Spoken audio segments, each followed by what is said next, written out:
हाँ जी, तो आज की इस क्लास के अंदर हम लोग कवर करने वाले हैं chapter appointment and remuneration of managerial personnel. पिछले चैप्टर के अंदर हमने क्या किया था, हमने appointment and qualification of directors chapter को खत्म किया था। उसके अंदर हमने कुछ कुछ चीज़ें समझी थी। हमने समझा था कि कैसे एक जो असली कंपनी के मालिक होते हैं वो होते हैं शेयर होल्डर्स, और जो हमारे बोर्ड ऑफ डायरेक्टर्स होते हैं वो कंपनी के उनके शेयर होल्डर्स के बिहाफ पे कंपनी को रन करते हैं, कंपनी को मैनेज करते हैं, और वो कंपनी के एजेंट भी होते हैं और कंपनी के ट्रस्टी भी होते हैं। तो अब हम इस सीरीज के अंदर एपिसोड को आगे बढ़ाते हैं और आगे की कहानी सुनते हैं कि आगे क्या होता है। तो उसमें क्या होता है, जैसे हमारे पास बोर्ड ऑफ डायरेक्टर्स थे जो कि कंपनी को मैनेज करते हैं शेयर होल्डर्स के बिहाफ पे। तो उसके बाद आगे क्या होता है, जो बोर्ड ऑफ डायरेक्टर्स होते हैं वो अपने अंडर कुछ मैनेजरियल पर्सोनल्स भी रखते हैं। मैनेजरियल पर्सोनल्स कौन लोग होते हैं, वो कुछ ऐसे लोग होते हैं जो बोर्ड ऑफ डायरेक्टर्स के साथ मैनेजमेंट के अंदर मदद करते हैं, मैनेजमेंट का काम करते हैं। और इसके अंदर जो मेनली जो हम मैनेजरियल पर्सोनल्स की जब हम बात करेंगे इस चैप्टर के अंदर, जब मैं मैनेजरियल पर्सोनल बोलूंगा तो मेरा मतलब होएगा मैनेजर, होल टाइम डायरेक्टर और managing director. Manager, whole time director और मैनेजिंग डायरेक्टर। तो अब हम एक बार हम समझ लेते हैं कि ये तीन कौन से प्राणी होते हैं, ये कौन लोग हैं, महान महान लोग। तो इनके बारे में हम यहाँ से पढ़ रहे हैं। तो ये हम शुरू कर रहे हैं यहाँ से मैनेजर की डेफिनेशन से। देखो, मैनेजर कौन होता है। मैनेजर एक ऐसा इंडिविजुअल होता है जो कंपनी के अंदर राजा होता है। जैसे एक प्रजा के अंदर राजा सिर्फ एक ही होता है, उसी तरह से हम कहेंगे कि भाई मैनेजर भी कंपनी में एक ही होता है, क्योंकि मैनेजर जो है ये कंपनी का राजा होता है। इसके पास ये जो है ना, इसके पास बहुत सारी पावर्स होती हैं। इसके पास कंपनी को मैनेज करने की सारी पावर्स होती हैं, होल और substantially the whole powers of the management. इसके पास कंपनी को मैनेज करने की सारी पावर्स होती हैं। तो ये कंपनी का, ऐसे याद कर लो कि भाई ये कंपनी का राजा होता है, और जैसे राजा एक ही होता है तो मैनेजर भी एक ही होता है कंपनी के अंदर। अब यहाँ पे जैसे एक लाइन बोल्ड करके लिखी हुई है, लिखा हुआ है कि मैनेजर जो होता है वो बोर्ड ऑफ डायरेक्टर्स के सुपरिंटेंडेंस, कंट्रोल और डायरेक्शंस के अंडर रह के काम करता है। मतलब बोर्ड ऑफ डायरेक्टर्स जो कहेंगे वो करेगा, उनकी निगरानी में ये बंदा काम करेगा। अब मैनेजर जो होता है वो कंपनी में एक ही होता है, ये ध्यान रखना। अच्छा, अब आगे आ जाओ मैनेजिंग डायरेक्टर। मैंने कहा मैनेजर जो होता है वो होता है कंपनी का राजा, जो कंपनी के अंदर, जिसके पास कंपनी के अंदर सारी पावर्स होती हैं कंपनी को मैनेज करने के लिए। अगर अब हम आगे पढ़ रहे हैं, मैनेजिंग डायरेक्टर कौन होता है। देखो, डायरेक्टर, इसके ना सरनेम में ही ना डायरेक्टर लिखा हुआ है। यहाँ पे लिखा हुआ है कि मैनेजिंग डायरेक्टर। तो ऑब्वियस सी बात है, अगर किसी को मैनेजिंग डायरेक्टर बनना है तो पहले तो उसको डायरेक्टर बनना पड़ेगा। कोई बंदा जो डायरेक्टर नहीं है वो बंदा मैनेजिंग डायरेक्टर नहीं बन सकता। डायरेक्टर को अगर जब बनता है तो डायरेक्टर बनने के लिए उसको सारी क्वालिफिकेशंस भी पूरी करनी पड़ेंगी, जो कि हमने पिछले चैप्टर में पढ़ी थी डायरेक्टर की। और सारे प्रोविजंस, डायरेक्टर के प्रोविजंस भी इसके ऊपर एप्लीकेबल होंगे। लेकिन मैनेजिंग डायरेक्टर होता कौन है। जैसे मैनेजर कंपनी का राजा था, उसके पास कंपनी को मैनेज करने की सारी पावर्स थी। बट यहाँ पे मैनेजिंग डायरेक्टर जो होता है इसके पास सब सारी पावर्स नहीं होती। इसके पास सिर्फ सब्सटेंशियल पावर्स ऑफ मैनेजमेंट होती हैं। इसके पास मेन मेन पावर्स होती हैं, 80 to 90% पावर्स होती हैं, बाकी पावर्स नहीं होती। ये छोटे मोटे काम नहीं करता। इसमें यहाँ लिखा हुआ है कि सब्सटेंशियल पावर ऑफ मैनेजमेंट क्या होता है। कहता है सब्सटेंशियल पावर ऑफ मैनेजमेंट, वैसे तो सारी पावर्स हैं लेकिन ये काम नहीं करेगा। ये क्या करेगा, कॉमन सील फिक्स नहीं करेगा, नेगोशिएबल इंस्ट्रूमेंट ड्रॉ करने, चेक्स काटने, सारा कुछ करना, शेयर सर्टिफिकेट पे साइन करना। कहते हैं ये जो सारे काम होते हैं ना ये मैनेजिंग डायरेक्टर नहीं करता। ये जो है ना, इसके पास सब्सटेंशियल पावर्स ऑफ मैनेजमेंट होती हैं लेकिन ये वाली पावर्स इसके पास नहीं होती है। उसके बाद हम आगे बात करते हैं फुल टाइम डायरेक्टर। अच्छा, अब मैं एक बात आपको और बता दूं कि जो मैनेजिंग डायरेक्टर है, मैनेजिंग डायरेक्टर कंपनी में एक से ज्यादा भी हो सकते हैं। समझ आई बात। मैनेजर सिर्फ एक ही हो सकता है कंपनी में, मैनेजिंग डायरेक्टर एक से ज्यादा भी हो सकते हैं। ये पहली बात, डायरेक्टर होएगा और उसके बाद इसके बाद सिर्फ सब्सटेंशियल पावर्स ऑफ मैनेजमेंट होंगी, सारी पावर्स नहीं होंगी। लेकिन जो मैनेजर था ना, ऐसे समझ के चलो कि जो मैनेजर है ना वो बड़े लेवल पे है, मैनेजिंग डायरेक्टर उससे थोड़ा छोटे लेवल पे है। मैनेजर मतलब मैनेजर के पास सब्सटेंशियल पावर्स है, सारी पावर्स हैं। मैनेजिंग डायरेक्टर के पास सारी पावर्स नहीं है, उसके पास सिर्फ सब्सटेंशियल पावर्स हैं। ठीक है। अब यहाँ पे एक बंदा आता है हमारे पास, होल टाइम डायरेक्टर। हैं दोनों, मैनेजर और मैनेजिंग डायरेक्टर।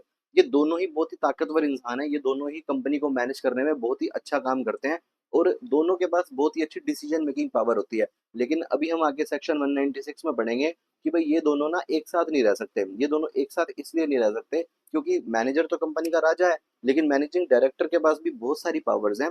अगर ये दोनों एक साथ आ गए ना कंपनी के अंदर तो इनकी लड़ाई हो जाएगी आपस में, मतलब कंपनी रन नहीं हो पाएगी। भाई एक बंदे की चलनी चाहिए, वो कहेगा कुछ और, भाई मैं तो ये करना है, वो कहेगा मैंने तो क्योंकि दोनों ही बहुत ही पावरफुल इंसान है, दोनों ही बहुत ही ताकतवर आदमी है। तो इसलिए जो है ना कंपनी में दोनों लोग एक साथ नहीं रह सकते। तो इसलिए प्रोहिबिट किया हुआ है कि भाई दोनों बंदों को एक साथ नहीं बिठाना, नहीं तो लड़ाई हो जाएगी इनकी आपस में। मैनेजर और मैनेजिंग डायरेक्टर कभी भी एक साथ नहीं रह सकते। मैनेजर कंपनी का राजा होता है, उसके पास कंपनी को मैनेज करने की सारी पावर्स होती हैं।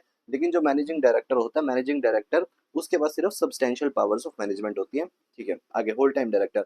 होल टाइम डायरेक्टर कौन होता है? एक ऐसा डायरेक्टर जिसको आपने होल टाइम एम्प्लॉय की तरह रखा हुआ है। पहले तो वो डायरेक्टर था, उसके बाद अब उसको हमने होल टाइम एम्प्लॉयमेंट में रख दिया, वो हमारा होल टाइम डायरेक्टर हो जाता है। होल टाइम डायरेक्टर जो है ना, वो कंपनी की फुल टाइम एम्प्लॉयमेंट में होता है, और वो अपना सारा पूरा मतलब अपने आप को न्यौछावर कर देता है कंपनी के लिए, और वो पूरा दिन कंपनी में बैठ के काम करता है। ये होता है कंपनी हमारा होल टाइम डायरेक्टर। ठीक है, तो आगे बढ़ते हैं। आगे आ जाता है हमारे पास सब सेक्शन 196। अब आपको मैंने वैसे मैनेजरियल पर्सोनल समझा दिए, तीन बंदे समझा दिए, मैनेजर, मैनेजिंग डायरेक्टर और whole time director. Manager company का राजा, कंपनी में सिर्फ एक ही राजा होता है और वो एक ही मैनेजर रख सकते हैं हम। मैनेजिंग डायरेक्टर जो होता है वो राजा तो नहीं होता, लेकिन उसके पास सब्सटेंशियल पावर्स ऑफ मैनेजमेंट होती हैं, लेकिन वो कुछ कुछ चीज़ों में पावर नहीं लगा सकता, जैसे fixing common seal, drawing cheques वगैरह वगैरह जो हमने ऊपर पढ़े थे, वो पावर्स को छोड़ के मैनेजिंग डायरेक्टर सारे काम कर सकता है। ठीक है, और उसके बाद एक पढ़ा था हमने होल टाइम डायरेक्टर, और मैंने आपको अब यहाँ पे जो चीज़ मैंने पहले बताई थी वो यहाँ आ गई, कि भाई जो सेक्शन 196 में लिखा हुआ है कि भाई कंपनी जो है ना मैनेजिंग डायरेक्टर रख सकती है, होल टाइम डायरेक्टर रख सकती है और मैनेजर रख सकती है, मैनेजरियल पर्सोनल बोलते हैं इनको हम। अब लेकिन जो है ना कंपनी जो है ना मैनेजर और मैनेजिंग डायरेक्टर को एक टाइम पे नहीं रख सकती, क्योंकि इनकी आपस में लड़ाई हो जाएगी, क्योंकि दोनों ही बहुत ही पावरफुल इंसान है। ठीक है, ये चीज थी। उसके बाद हमारे पास आता है टेन्योर। ये बात आपको अब दिमाग में बैठ जानी चाहिए कि एक कंपनी के अंदर एक टाइम पे एक ही बंदा हो सकता है, या तो मैनेजर होएगा या मैनेजिंग डायरेक्टर होएगा, दोनों अलाउड नहीं है। मैनेजर और मैनेजिंग डायरेक्टर दोनों अलाउड नहीं है, ऐसे याद कर लो सिर्फ कि भाई मैनेजर थोड़ा सा ऊंचा होता है, मैनेजिंग डायरेक्टर थोड़ा सा नीचा होता है इससे, है दोनों ही पावरफुल। मैनेजर है और मैनेजिंग डायरेक्टर हैं दोनों ही पावरफुल। इसमें से ऐसे याद कर लो कि मैनेजर ज्यादा पावरफुल होता है, वो एक होता है, राजा होता है, और इधर से हमारे पास जो मैनेजिंग डायरेक्टर है वो उससे थोड़ा सा छोटे लेवल पे होता है वो, लेकिन उसके पास सब्सटेंशियल पावर्स ऑफ मैनेजमेंट होती है, सारी पावर्स नहीं होती हैं। और होल टाइम डायरेक्टर जो होता है ना, whole time director full time employment में हमारे पास काम करता है, लेकिन और ये सारे काम कर लेता है, day to day administrative task भी कर लेता है, जो काम मैनेजिंग डायरेक्टर नहीं कर सकता था वो काम होल टाइम डायरेक्टर भी कर लेता है। तो याद करने के लिए अपने माइंड में आप ऐसा भी याद रख सकते हो कि लॉजिकल नहीं भी हो तो, लेकिन आप ऐसे याद रख सकते हो कि भाई मैनेजिंग डायरेक्टर और होल टाइम डायरेक्टर ये दोनों अगर मिल जाए ना तो ये मैनेजर के बराबर हो जाते हैं। मैनेजर तो कंपनी का राजा है, वो ऊपर है, होल्ड मैनेजिंग डायरेक्टर उससे नीचे, और होल टाइम डायरेक्टर उसके पास कंपनी को मैनेज करने की जो एडमिनिस्ट्रेटिव पावर्स हैं, होल टाइम डायरेक्टर वो काम भी कर सकता है। ठीक है, तो मैंने इतनी बात आपको बताई। अब अपॉइंटमेंट मैंने बता दिया कि दोनों बंदे एक साथ नहीं रह सकते, मैनेजर और मैनेजिंग डायरेक्टर। अब बात करते हैं टेन्योर की। टेन्योर में क्या होता है कि जो मैनेजरियल पर्सोनल्स होते हैं, जब हम इनको अपॉइंट करते हैं तो ये मैक्सिमम 5 साल की एक टर्म के लिए अपॉइंट किए जाते हैं। ये एक एक टर्म इनकी मैक्सिमम 5 साल की हो सकती है, और उसके बाद उसको रीअपॉइंट भी कर सकते हैं अगले 5 सालों के लिए। ठीक है, लेकिन जो है ना इसका एक बात और भी होती है कि आपके मन में ये आएगा कि भाई जैसे 5 साल की एक टर्म है, तो हम शुरू में ये कह सकते हैं कि भाई अभी 5 साल हैं और अगले 5 साल के लिए भी तू ही आएगा, हम शुरू में नहीं कह सकते। अभी हम जब अब आपको अपॉइंट कर रहे हैं तो अभी एक 5 साल के लिए अपॉइंट कर रहे हैं, अगले 5 साल के लिए हम आपको कब कह सकते हैं? जब आपके चौथा साल चल रहा होगा, टोटल 5 साल के लिए अपॉइंट कर सकते हैं। जब चौथा साल चल रहा होगा, फोर्थ ईयर में जब आप होगे, उस फोर्थ ईयर में हम कह सकते हैं कि हाँ अगली टर्म में भी आप आओगे। उससे पहले हम नहीं कह सकते, सिर्फ फोर्थ टर्म में कह सकते हैं। पहले 5 साल की एक टर्म, फिर जो फोर्थ ईयर आएगा फोर्थ ईयर में हम ये कह सकते हैं कि आप अगले 5 साल के लिए भी आप ही आओगे, लेकिन फोर्थ ईयर से पहले नहीं कह सकते। ठीक है, ऐसा तो तब होएगा ना जब हम 5 साल, क्योंकि मैक्सिमम पीरियड 5 साल अलाउड है।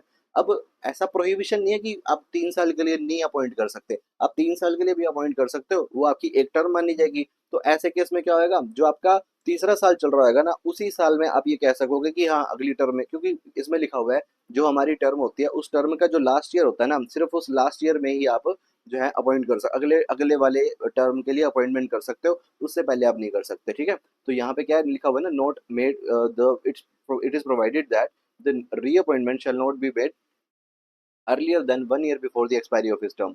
लास्ट ईयर में ही आप ये कह सकते हो कि अगले टर्म में भी ये आएगा। ठीक है, उसके बाद है मैनेजरियल पर्सोनल बनने के लिए ना हमारे पास कुछ कुछ क्या होती हैं, कुछ कुछ क्वालिफिकेशंस भी होती हैं। मैनेजरियल पर्सोनल बनने के लिए हमारे पास कुछ कुछ क्वालिफिकेशंस भी होती हैं जो हमें पूरी करनी पड़ती हैं। पहली बात, कोई भी मैनेजरियल पर्सोनल 21 साल से कम उम्र का नहीं हो सकता और 70 साल से ज़्यादा का नहीं हो सकता। 21 साल से कम उम्र का नहीं हो सकता और 70 साल से ज़्यादा का नहीं हो सकता। ठीक है, 21 साल से कम उम्र तो ठीक है, लेकिन अगर 70 साल का कोई बुजुर्ग हो गया इंसान, लेकिन उसके पास नेसेसरी क्वालिफिकेशन है और एक्सपर्टीज है, और आपको लगता है कि भाई कंपनी में ये बंदा सही था, तो आप उसको अपॉइंट कर सकते हो 70 साल से ज़्यादा वाले को, लेकिन उसके लिए आपको स्पेशल रेजोल्यूशन कंपनी में पास करना पड़ेगा। अगर आप कंपनी में स्पेशल रेजोल्यूशन पास कर लेते हो, अच्छी बात है, ठीक है, आप उसको अपॉइंट कर सकते हो। लेकिन अगर कंपनी में स्पेशल रेजोल्यूशन पास नहीं होता तो आप ऑर्डिनरी रेजोल्यूशन पास करो और सेंट्रल गवर्नमेंट की जाके अप्रूवल ले लो, और तो आप ऐसे केस में 70 साल के बुजुर्ग इंसान को भी आप अपॉइंट कर सकते हो, ठीक है। वैसे नॉर्मली एक डिस्क्वालिफिकेशन है कि 21 साल से कम उम्र का बंदा और 70 साल से ज्यादा बंदा, इसको आप अपॉइंट नहीं कर सकते, लेकिन 70 साल से ज्यादा वाले को आप अपॉइंट कर सकते हो अगर आपने स्पेशल रेजोल्यूशन पास कर दिया है। अगर आपने स्पेशल रेजोल्यूशन पास नहीं करा, ऑर्डिनरी पास करा है, तो आप सेंट्रल गवर्नमेंट की अप्रूवल ले लो और डीजे बजा दो और आप उसको अपॉइंट कर लो। उसके बाद एक ये है कि जो इंसॉल्वेंट बंदा है, जो दिवालिया जिसका निकल चुका है, दिवालिया निकले हुए इंसान को आप मैनेजरियल पर्सोनल के तौर पे अपॉइंट नहीं कर सकते। दो पॉइंट्स हैं, अनडिस्चार्ज इंसॉल्वेंट और एडजस्ट एज इंसॉल्वेंट, इन दोनों बंदों को आप नहीं रख सकते। फिर एक ऐसा बंदा जिसने पैसे देने में वो कर दी, कंजूसी कर दी, किसी से पैसे उधार ले ली, उसको पैसे वापस नहीं दिए, तो उसको भी आप अपॉइंट नहीं कर सकते। जिसने क्रेडिटर्स की पेमेंट सस्पेंड कर दी थी और उनके साथ कॉम्पोजिशन किया था, मतलब कॉम्पोजिशन जैसे भाई आप 1 रुपए में से 50 पैसे ले लो, जैसे जो लोग दिवालिया हो जाते हैं ना, वो फिर पैसे कम दे देते हैं, भाई तू मेरे से इतने पैसे ले ले, मेरे पास ज्यादा नहीं है, ठीक है। तो वो अगर आपने किसी के पैसे खाए हुए हैं, तो आप मैनेजरियल पर्सोनल नहीं बन सकते। उसके बाद है, जिस बंदे को 6 महीने के लिए कोर्ट ने कन्विक्ट कर दिया था, उस बंदे से वो भी बंदा जो है ना आपका मैनेजरियल पर्सोनल नहीं बन सकता। अब उसके बाद क्या है, ये हमने पढ़ ली कुछ कंडीशंस कि भाई आपको अपना मैनेजरियल पर्सोनल अपॉइंट होने के लिए जो पूरी करनी पड़ती है, ठीक है। अब क्या है कि भाई कुछ ना शेड्यूल 5 में क्या दिया हुआ है, शेड्यूल 5 में ना कुछ एडिशनल क्वालिफिकेशंस भी लगा रखी हैं कि भाई ऐसे केसेस में, अब जो मैं आपको बता रहा हूँ, तो ऐसे केसेस में आपको सेंट्रल गवर्नमेंट की अप्रूवल लेनी पड़ेगी, तब जाके आप मैनेजरियल पर्सोनल बन सकते हो। अगर आपको क्या हुआ है, इस इन 19 एक्ट्स में, 19 एक्ट्स नीचे लिखे हुए हैं, इन 19 एक्ट्स में से आपको कोई कन्विक्ट किया गया, आपको जेल जेल हो गई थी, आपको पकड़ के जेल में डाल दिया था, और आपको ना 1,000 रुपए का फाइन भी लग गया था आपके ऊपर। अगर आप इन दोनों में से कोई भी एक काम है, अगर आपको या तो फाइन लगा है 1,000 रुपए का, या फिर आपको इन 19 एक्ट्स में से आप कन्विक्ट हो गए थे, जेल चले गए थे, तो उस केस में आपको सेंट्रल गवर्नमेंट की अप्रूवल लेनी पड़ेगी, क्योंकि आप तो गंदे आदमी हो, जेल जाने वाले बंदे हो, हम आपको कैसे रख लें। उसके बाद हम अब एक और है कि जो conservation of foreign exchange and this act prevention of smuggling activities, अब या तो इसमें डिटेन हो गए थे, तब भी आपको सेंट्रल गवर्नमेंट की अप्रूवल लेनी पड़ेगी, तभी आप जो है अब मैनेजरियल पर्सनल बन सकते हो। उसके बाद है कि भाई उसने ही has completed the age of 21 years and has not at the, ये वो वाला पॉइंट है कि भाई जिसमें हमने बोला था 21 साल से कम उम्र के बंदे को आप या 70 साल से ज्यादा वाले को आप मैनेजरियल पर्सोनल नहीं बना सकते। लेकिन लेकिन लेकिन लेकिन ऐसा है कि 70 साल से ज्यादा वाला बंदा, जब हमने ऑर्डिनरी रेजोल्यूशन पास करा था, तब सेंट्रल गवर्नमेंट की अप्रूवल लेनी पड़ती है, ठीक है। जब हमने ऑर्डिनरी रेजोल्यूशन पास करा था, तब हमें सेंट्रल गवर्नमेंट की अप्रूवल लेनी पड़ती है। और स्पेशल रेजोल्यूशन पास करा हुआ है, तो ये पॉइंट यहाँ पे सेंट्रल गवर्नमेंट की अप्रूवल लेने के लिए ही है कि भाई अगर आपने यहाँ पे ऑर्डिनरी रेजोल्यूशन पास करा है, तो आप सेंट्रल गवर्नमेंट की अप्रूवल लो और तब आप आ सकते हो। अगर कोई बंदा इंडिया में रेजिडेंट नहीं है, ठीक है, मैं इसको इसका क्रक्स बता रहा हूँ कि यहाँ पे क्या लिखा हुआ है, कि भाई इसमें क्या है कि भाई रेजिडेंट, इंडिया का रेजिडेंट मतलब यहाँ पे बोल रहे हैं कि 12 महीने तक वो बंदा इंडिया में रहने वाला होना चाहिए। अगर वो बंदा 12 महीने से कम टाइम के लिए इंडिया में रहता, तो ऐसे बंदे को क्यों आप लाओगे, भाई वो रहता ही बाहर है, तो समझा करो ना। इंडिया में रहने वाला बंदा जो हो ना, उसको बनाओ मैनेजरियल पर्सोनल, ये कहना चाहते हैं, ठीक है। तो ये कुछ एक्स्ट्रा हमें कुछ कंडीशंस दी हुई हैं कि भाई इन इन केसेस के अंदर हमें सेंट्रल गवर्नमेंट की अप्रूवल लेनी पड़ती है, ठीक है। ये चार हमने पॉइंट्स पढ़ लिए यहाँ पे। एक तो 19 एक्ट्स वाला लिखा हुआ था, 19 एक्ट्स वाला। एक ये वाला एक्ट जो था, conservation of foreign exchange and prevention of smuggling activity, 21 साल और 70 साल वाला, सेम पॉइंट जो हमने ऊपर पढ़ा था। और एक रेजिडेंट इन इंडिया वाला। अब उसके बाद आ जाओ अपॉइंटमेंट कैसे होता है, मैनेजरियल पर्सोनल का अपॉइंटमेंट कैसे होता है। बच्चों देखो क्या होता है, जो हमारे बोर्ड ऑफ डायरेक्टर्स होते हैं ना, बोर्ड ऑफ डायरेक्टर्स हमारे शेयर होल्डर्स के एजेंट भी होते हैं और ट्रस्टी भी होते हैं। बोर्ड ऑफ डायरेक्टर्स हमारे शेयर होल्डर्स के एजेंट भी होते हैं और ट्रस्टी भी होते हैं। तो अब बोर्ड ऑफ डायरेक्टर्स को बंदे चाहिए काम करने के लिए, मैनेजरियल पर्सोनल्स चाहिए। वो क्या करेंगे, खुद से अपॉइंटमेंट कर लेंगे, खुद से बुला लेंगे, खुद से ही वो अपॉइंटमेंट कर लेंगे कि भाई तुम आ जाओ, तुम बंदे चाहिए मैनेजरियल पर्सोनल के तौर पे, अपॉइंट कर लेंगे। अब एक बार तुम बंदा अपनी मर्जी से ले आए हो, तो अब तुम मालिकों की अप्रूवल ले लोगे, मालिकों से मतलब शेयर होल्डर से जनरल मीटिंग के अंदर अप्रूवल दिलवा दोगे कि भाई हमने इसको अपॉइंटमेंट दी थी, तो ये भाई ये लिखा हुआ है, approved by the board of directors at the meeting, फिर उसके बाद approved by the share holders at the next general meeting. मतलब जनरल मीटिंग में इसलिए क्योंकि तुमने तो बुला लिया, तुम तो उनके एजेंट और ट्रस्टी हो, तुमने कोई बंदे रखे हैं अपने पास, तो जाके मालिकों से एक बारी परमिशन भी दिलवा लो, ठीक है। अच्छा, तो उसके बाद लिखा हुआ है कि भाई अगर मान लो हमने ऊपर पढ़े थे कुछ कंडीशंस, जहाँ पे सेंट्रल गवर्नमेंट की भी अप्रूवल लेनी पड़ी थी, जो हमने अभी ऊपर पढ़ा था। उस केस में जब हम सेंट्रल गवर्नमेंट की अप्रूवल लेनी होती है ना, तो एक फॉर्म है, फॉर्म नंबर MR2। इस फॉर्म के अंदर अपॉइंटमेंट होने के 90 डेज के अंदर अंदर जाके सेंट्रल गवर्नमेंट से अप्रूवल दिलवानी होती है कि भाई मतलब ये फॉर्म बता रखा है, हमने ऊपर बोल तो दिया था कि भाई सेंट्रल गवर्नमेंट की अप्रूवल लेनी है, यहाँ पे हम बोल रहे हैं फॉर्म बता रहे हैं, फॉर्म नंबर MR2 में अपॉइंटमेंट की अप्रूवल ले लेना और 90 डेज के अंदर हमें ये काम करना है। उसके बाद हमारे पास लिखा हुआ है, एक यहाँ पे नीचे लिखा हुआ है फाइलिंग ऑफ रिटर्न, मतलब जिस दिन उसका अपॉइंटमेंट होता है उसके 60 डेज के अंदर अंदर फॉर्म नंबर MR1 के अंदर जो है उसका बता देना, फॉर्म नंबर MR1 भर देना, उसके अंदर बता देना कि भाई मैंने अपॉइंटमेंट दिया हुआ है। और ऊपर लिखा हुआ है कि बोर्ड मीटिंग, जब तुम अपॉइंट करने के लिए बात करोगे तो उस नोटिस के अंदर सारा कुछ लिख देना, टर्म्स एंड कंडीशंस क्या है। मीटिंग बुलाने से पहले बंदे आएंगे हमारे पास, उनको पता होना चाहिए कि भाई क्या होने वाला है, हम मीटिंग में क्या फैसला करने वाले हैं, उसके बारे में टर्म्स एंड कंडीशंस और कुछ कुछ बातें पहले ही नोटिस में लिख देना। ये चीज होती है, ठीक है।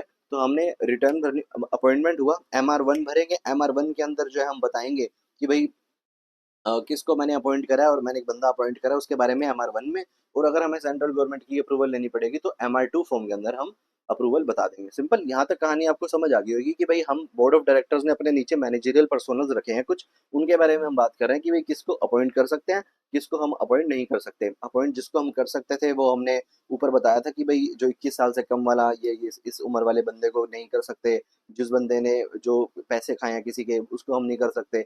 तो ऐसे ऐसे मैंने आपको कंडीशंस बताई थी। आगे मैंने बताया कि किस किस केसेस में सेंट्रल गवर्नमेंट की अप्रूवल लेनी पड़ती है, तो ये मैंने सारी आपको बात बता दी है। अब आते हैं वैलिडिटी ऑफ एक्ट्स। इसमें क्या लिखा हुआ है, इसमें लिखा हुआ है कि भाई जैसे मैंने बताया कि बोर्ड ऑफ डायरेक्टर्स अपने आप ही मैनेजरियल पर्सोनल लेके आ जाएंगे, एक बंदा पकड़ के ले आएंगे, बाद में वो मालिकों से अप्रूवल दिलवा देंगे।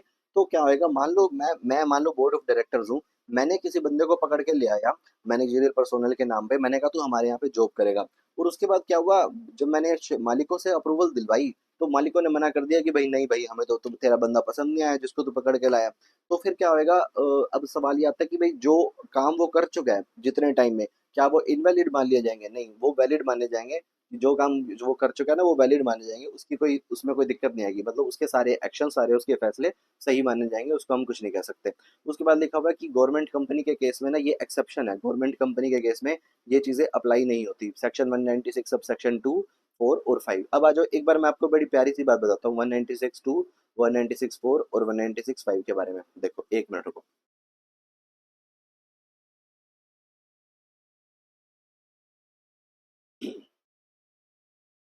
हाँ जी, देखो, मतलब इसका क्या हुआ कि जो टेन्योर वाली बात बोली थी मैंने आपको, पहले 5 साल के लिए अपॉइंट है तो फिर उसके बाद दूसरे 5 साल के लिए हम रीअपॉइंट कर सकते हैं। तो इसमें इसका मतलब क्या हुआ कि गवर्नमेंट कंपनी के केस में ये सेक्शन एप्लीकेबल नहीं होता। मतलब गवर्नमेंट कंपनी जरूरी नहीं है चौथे साल में ही बोलेगी कि भाई मुझे अगले साल भी यही बंदा, अगली टर्म में भी यही बंदा चाहिए। वो पहले भी बोल सकते हैं, इसका मतलब ये है, इसके अंदर लास्ट ईयर वाली बात नहीं होती, इसमें वो पहले भी बोल सकते हैं। 196 2 ये वाली बात हो गई। उसके बाद 196 3 बोल रहे थे, 196 3 पे आते हैं। 196 4 में अप्रूवल दिलवाई थी। और हाँ, तो इसमें क्या चीज़ है कि भाई 196 4 इनके ऊपर गवर्नमेंट कंपनी के ऊपर एप्लीकेबल नहीं होता। इसके पीछे लॉजिक समझो। गवर्नमेंट कंपनी के अंदर 51% का हमारा स्टेक गवर्नमेंट के पास होता है, गवर्नमेंट खुद ही मालिक होती है। तो उसके अंदर ये प्रोविजन नहीं है कि बोर्ड ऑफ डायरेक्टर्स पहले बंदा लाएंगे फिर मालिकों से अप्रूवल दिलवाएंगे। अरे गवर्नमेंट कंपनी खुद ही मालिक है तो वो अप्रूवल किससे क्या दिलवाएंगे? तो इसलिए 4 भी एप्लीकेबल नहीं है इनके ऊपर। और एक जो 196 5 क्लोज है ये भी इनके ऊपर एप्लीकेबल नहीं है। 196 5 एक्ट वही बात हो गई ना, जब 196 4 ही एप्लीकेबल नहीं है तो ऑटोमेटिकली 196 5 भी एप्लीकेबल नहीं है, क्योंकि 196 5 में तो यही तो बात कर रहे हैं कि जब वो आया था मालिकों ने मना कर दिया, तो अब बीच के जो हरकतें हैं उसकी उसको सही मानेंगे या नहीं मानेंगे, वैलिड मानेंगे या नहीं मानेंगे। तो 196 5 भी ऑटोमेटिकली अपॉइंटेड नहीं है। शर्त ये है जो भाई हर केस में होता ही है कि एनुअल रिटर्न फाइल करने में डिफॉल्ट नहीं किया होना चाहिए, और सेक्शन 92 में भी डिफॉल्ट नहीं किया होना चाहिए। और सेम प्राइवेट कंपनी में भी ऐसा है, 196 4 और 196 5 एक्सेप्शन। आगे, अब बात करते हैं की मैनेजरियल पर्सोनल की। देखो हमारे पास क्या होता है, की मैनेजरियल पर्सोनल्स के अंदर हमारे पास कौन कौन लोग हैं। की मैनेजरियल पर्सोनल मतलब की मैनेजरियल पर्सोनल, मेन मेन बंदे ये कौन है इसके अंदर है। एक तो हमारा CS, जी हाँ CS और CFO, ये हमारे की मैनेजरियल पर्सोनल्स के अंदर आते हैं। साथ में हमारे पास ये क्या है, यहाँ पे लिखा हुआ है मैनेजिंग डायरेक्टर या मैनेजर या CEO। देखो मैंने क्या बोला था, एक कंपनी में या तो मैनेजर होएगा या मैनेजिंग डायरेक्टर होएगा, दोनों एक साथ हो नहीं सकते, या फिर CEO। या तो इनमें से ये बंदे रख लो आप की मैनेजरियल पर्सोनल में एक साइड में। देखो CS और CFO तो पक्का है, इन तीनों में से एक बंदा रख लो, या फिर अगर तीनों नहीं रखने तो एक होल टाइम डायरेक्टर रख लो, ठीक है। ये हमारे पास की मैनेजरियल पर्सोनल है। अब बात ये आती है कि की मैनेजरियल पर्सोनल किस किस को रखने होते हैं। याद कर लो की मैनेजरियल पर्सोनल कौन है, CS CFO और MD, CEO और मैनेजर, और in the absence of this whole time director. अब ये किस किस को रखने की जरूरत है? ये लिस्टेड कंपनीज, देखो लिस्टेड कंपनीज में तो सारे प्रोविजन एप्लीकेबल हो जाते हैं लिस्टेड कंपनी को, और ऐसी अदर पब्लिक कंपनी को जिसकी paid up share capital 10 crore से ज्यादा है। ठीक है, अब देखो, अब मैं आपको इसको याद कराता हूँ। क्या होता है, आप जैसे सोच रहे हो कि CS जो है ना, CS कंपनी सेक्रेटरी बड़ा इंपॉर्टेंट बंदा है। अब आप सोचोगे यार, लॉ में लिखा हुआ है कि भाई CS को ना कंपनी में रखना ही रखना है। ठीक है, लॉ में लिखा हुआ है CS तो जरूरी है। अब CS जरूरी है, किसको जरूरी है? आपने देखा ना, 10 करोड़ की लिमिट, अगर आपकी पेड अप शेयर कैपिटल, अगर आपकी paid up share capital 10 crore से ज्यादा है, तो आपको CS तो पक्का रखना पड़ेगा सारी कंपनीज को। देखो, कंपनीज होती हैं दो प्रकार की, या पब्लिक कंपनी है या प्राइवेट कंपनी है। अगर तो कंपनी आपकी प्राइवेट कंपनी है, अगर तो कंपनी आपकी प्राइवेट कंपनी है, तो उसकी अगर paid up share capital 10 crore से ज्यादा हो जाती है, तो उसको एक होल टाइम कंपनी सेक्रेटरी रखना पड़ेगा। ये होगी प्राइवेट कंपनी की बात। अगर कंपनी प्राइवेट कंपनी नहीं है, अगर कंपनी पब्लिक कंपनी है, तो पब्लिक कंपनी में भी अगर 10 करोड़ से ज्यादा लिमिट चली जाती है ना, तो उन्होंने तो KMP की डेफिनेशन में डाल दिया। पब्लिक कंपनी, अगर किसी पब्लिक कंपनी की paid up share capital 10 crore से ज्यादा हो जाती है, तो उसको तो KMP रखना पड़ता है, की मैनेजरियल पर्सोनल, और CS अपने आप ही KMP की डेफिनेशन में आ जाता है। तो 10 करोड़ की लिमिट है भाई सारी कंपनीज के लिए, अगर प्राइवेट भी है चाहे पब्लिक भी है। 10 करोड़ से ज्यादा जिसकी भी पेड अप शेयर कैपिटल हुई, तो उसको CS रखना पड़ेगा। समझ आ गई बात? KMP के अंदर हर लिस्टेड कंपनी को और हर पेड अप शेयर, जिस प्राइवेट पब्लिक कंपनी की paid up share capital 10 crore से ज्यादा हो जाएगी, उसको KMP रखना पड़ेगा। प्राइवेट कंपनी की 10 करोड़ से ज्यादा होगी तो उसको CS रखना पड़ेगा। पब्लिक कंपनी की 10 करोड़ से ज्यादा पेड अप शेयर कैपिटल होगी तो KMP, और प्राइवेट कंपनी की पेड अप शेयर कैपिटल ज्यादा होगी तो CS रखना पड़ेगा। अच्छा, अब आ जाओ एक और मजेदार पॉइंट। यहाँ पे क्या बोलता है, कहता है कि भाई आप ना क्या कर सकते हो, आप इसको, इस प्रोविजन को समझाने से पहले मैं आपको कुछ जीवन के सत्य बता दूं। जीवन का सच क्या है, जो बड़े लोग होते हैं ना, बड़े अमीर लोग होते हैं, उनको, उनके ऊपर होती है छूट। उनको कोई कुछ नहीं बोलता, उनको कोई दिक्कत नहीं होती। जो थोड़े छोटे टाइप के लोग होते हैं ना, उनको थोड़ी सी दिक्कत होती है, उनको समाज उनके ऊपर कुछ रिस्ट्रिक्शंस लगा देता है। ये मैंने आपको याद करने के लिए बता दिया, ये जो मैं पॉइंट पढ़ाने वाला हूँ आपको। जो बड़े लोग होते हैं उनको कोई कुछ नहीं बोलता, जो छोटे लोग होते हैं ना, उनके ऊपर समाज रिस्ट्रिक्शंस लगा देता है। वही बात यहाँ पे इन्होंने करी हुई है। यहाँ पे वैसे ये कह रहे थे, वैसे ये बात कर रहे थे, ये प्रोविजन कहता है कि भाई अगर हमारी कंपनी में मैनेजिंग डायरेक्टर या जो CEO है, मैनेजिंग डायरेक्टर या चीफ एग्जीक्यूटिव ऑफिसर, इन लोगों को आप चेयरपर्सन नहीं बना सकते। इस पॉइंट ने बोला था, इसने एक रिस्ट्रिक्शन लगाई थी, प्रोविजन बनाया था। कहता है कंपनी के मैनेजिंग डायरेक्टर को और कंपनी के CEO को जो है, आप जो है चेयरपर्सन नहीं बना सकते। ठीक है, फिर उसने कह दिया ऐसा है, अगर आपका आर्टिकल्स ऑफ एसोसिएशन अलाउ करता है, तो फिर तो आप बना लो। ठीक है, और अगर आपके पास मल्टीपल बिजनेस नहीं है, तो भी आप बना लो। अगर कंपनी के पास, अगर कंपनी के पास multiple business, the company does not carry multiple business, अगर कंपनी के पास मल्टीपल बिजनेस नहीं है, तो भी आप बना लो। यहाँ लिखा हुआ है कि भाई एन इंडिविजुअल जो है वो चेयरपर्सन नहीं बना सकता किसी मैनेजिंग डायरेक्टर और CEO को। अगर उनका आर्टिकल्स प्रोवाइड करता तब भी बना दो, अगर मान लो वो मल्टीपल बिजनेस में नहीं है, तब भी बना लो। अच्छा, उसके बाद इसने आगे क्या बात बोल दी कि भाई आगे इन्होंने ये बोल दिया, देखो ये जो हमारे पास एक बॉक्स बना हुआ है, इस बॉक्स के अंदर क्या दिया हुआ है, इस बॉक्स में लिखा हुआ है, हमें लिमिट दी हुई है, paid up share capital 100 crore और turnover 1000 crore. Paid up share capital 100 crore और टर्नओवर 1000 करोड़। अब इनसे, इनकी लिमिट जो एक्सीड कर देगा वो हो जाएगी बड़ी कंपनी। ठीक है, इनकी लिमिट, इसमें ना दो तीन कंडीशंस एक साथ चलेंगी। एक तो ये 100 करोड़ और 1000 करोड़ की लिमिट, ध्यान से समझना, अभी एक ही झटके में पूरा प्रोविजन समझ आएगा कि भाई जिनकी paid up share capital 100 crore और टर्नओवर 1000 करोड़, जो ये क्रॉस कर गया, और लगा हुआ है, दोनों में से कुछ भी हो गया, इनको क्रॉस कर गए, तो आपका क्या होएगा, आप बड़ी कंपनी बन जाओगे। और साथ में अगर आपके मल्टीपल बिजनेस हैं और हर बिजनेस के ऊपर CEO लगा हुआ है, अगर आपके मल्टीपल बिजनेस हैं और हर बिजनेस के लिए अलग से CEO लगा हुआ है, तो ऐसे केस में आप कर सकते हो, ऐसे केस में आप CEO को भी आप अपना चेयरपर्सन बना सकते हो। देखो, in other words a person appointed as chairperson of the company, यहाँ पे लिखा हुआ है this provision is not applicable in the following. अगर आपका आर्टिकल्स अलाउ करता है, तो आप अपने चेयरपर्सन को MD या CEO बना सकते हो। वाइस वर्सा है, दोनों चीजें, चेयरपर्सन को MD या CEO बना सकते हो, या ये कह लो कि MD और CEO को चेयरपर्सन बना सकते हो। तो यहाँ पे जो है ना, एक ये चीज हो गई कि भाई अगर आपका आर्टिकल्स अलाउ करता है तो आप ऐसा कर सकते हो। और अगर आप एक बड़ी कंपनी हो और मतलब आपके मल्टीपल बिजनेसेस हैं और हर बिजनेस के लिए अलग से CEO लगा हुआ है, और आपकी कंपनी की पेड अप शेयर कैपिटल और टर्नओवर, इधर से paid up share capital 100 crore से ज्यादा और टर्नओवर आपका 1000 करोड़ से ज्यादा है, तो आप क्या कर सकते हो बच्चों, तो आप अपना एमडी और सीईओ को चेयरपर्सन बना सकते हो। दोबारा से बता देता हूँ, यहाँ पे एक प्रोविजन बना हुआ था कि भाई क्या आप अपने मैनेजिंग डायरेक्टर और सीईओ को चेयरपर्सन बना सकते हो। तो इन्होंने क्या करा, जो बड़ी कंपनीज थी उनको छूट दे दी और छोटी कंपनीज को भी कह दिया कि भाई तुम नहीं रख सकते। बड़ी कंपनीज को बोल दिया जिनके पेड अप शेयर कैपिटल और जिनकी टर्नओवर 100 करोड़ और 1000 करोड़ से ज्यादा है ना, और जिनके और साथ में प्लस एक और पॉइंट, मल्टीपल बिजनेसेस हैं और हर एक बिजनेस के ऊपर एक अलग से सीईओ लगा हुआ है। तो ऐसे बंदे को अलाउ कर दिया भाई आप अपने मैनेजिंग डायरेक्टर और उनको सीईओ को चेयरपर्सन बना सकते हो, लेकिन जो इस कंडीशन में फॉल नहीं करते वो बंदे ऐसा नहीं कर सकते। ठीक है, और एक आर्टिकल्स ऑफ एसोसिएशन भी जिनका अलाउ करता है उनको भी आप बना सकते हो। ठीक है, तो ये चीज आपका ये एक पॉइंट था, इसको आप एक बार गो थ्रू कर लोगे आपको अच्छे से पानी हो जाएगा ये बिल्कुल। उसके बाद है कंडीशंस। हाँ, यहाँ पे क्या होता है कि भाई जो बोर्ड रेजोल्यूशन, मतलब हर एक केएमपी जो होता है ना, केएमपी बोर्ड ऑफ डायरेक्टर्स अपने आप उसको अपॉइंट कर सकते हैं और उनकी जो टर्म्स एंड कंडीशंस हैं वो भी अपना डिसाइड कर लेंगे। अब आगे एक बड़ा इंपॉर्टेंट सा पॉइंट लिखा हुआ है यहाँ पे, ये कहता है कि जो एक की मैनेजरियल पर्सोनल होता है ना, वो एक ही कंपनी में की मैनेजरियल पर्सोनल रह सकता है। ऐसा ना करे भाई यहाँ पे भी केएमपी बन जाए और साथ में दूसरी कंपनी में जाके भी केएमपी बन जाए। देखो, प्यार जो होता है ना वो एक जगह पे निभाया जा सकता है, की मैनेजरियल पर्सोनल। प्यार जो होता है वो एक जगह पे निभाया जाता है, ये नहीं कि भाई इधर से भी सेटिंग कर लो और दूसरी जगह भी सेटिंग कर लो, एक जगह पे करो। यहाँ पे लिखा हुआ है कि होल्ड केएमपी जो होता है वो एक ही कंपनी में केएमपी रह सकता है, ये नहीं कि साथ में दूसरी कंपनी में भी केएमपी बन जाए। ठीक है, ऐसा होता है। तो एक ही कंपनी में एक बंदा केएमपी रह सकता है, दूसरी कंपनी में केएमपी नहीं रह सकता। लेकिन अब एक कंपनी की सब्सिडरी कंपनी हो, एक कंपनी की सब्सिडरी कंपनी हो, तो ऊपर वाले में जो केएमपी था, जो ऊपर वाली कंपनी में केएमपी था, वो सब्सिडरी में भी केएमपी बन सकता है। ठीक है, वैसे एक ही कंपनी में सी और केएमपी रह सकता है, एक केएमपी दूसरी कंपनी में केएमपी नहीं बन सकता। ठीक है, और जो और सब्सिडरी, लेकिन उसकी सब्सिडरी में वो केएमपी बन सकता है। आगे आ जाओ, मैनेजिंग डायरेक्टर और मैनेजर इन मोर देन वन कंपनी। मैंने आपको बताया था कि भाई मैनेजर जो होता है वो कंपनी में राजा होता है, एक कंपनी में एक ही मैनेजर रख सकते हैं। लेकिन मैनेजर और मैनेजिंग डायरेक्टर दोनों आपस में साथ साथ नहीं रह सकते क्योंकि आपस में लड़ाई हो जाएगी।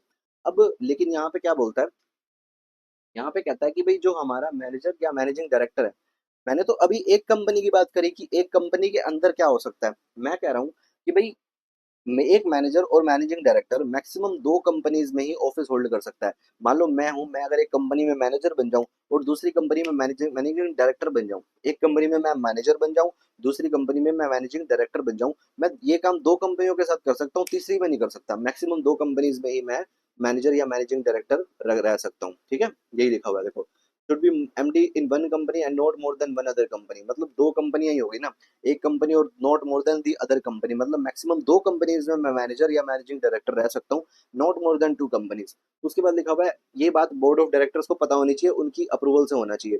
और ये बात मेरे कंपनी के जितने भी डायरेक्टर्स हैं ना, वो सारे डायरेक्टर्स इस बात से सहमत होने चाहिए कि भाई मैं इसमें भी कंपनी, इस कंपनी को भी पकड़ लूँ, दूसरी कंपनी में भी पकड़ लूँ। इस बात से सारे डायरेक्टर सहमत होने चाहिए, बोर्ड रेजोल्यूशन इसका पास होना चाहिए इस बात का। और ये दो बंदों वाली कंपनी, और इस इसका फैसला लेने के लिए पहले ही नोटिस भेज देना ताकि उनको पता हो कि भाई क्या बात होने वाली है, क्या हम फैसला लेने वाले हैं। स्पेशल नोटिस इन राइटिंग भेज देना।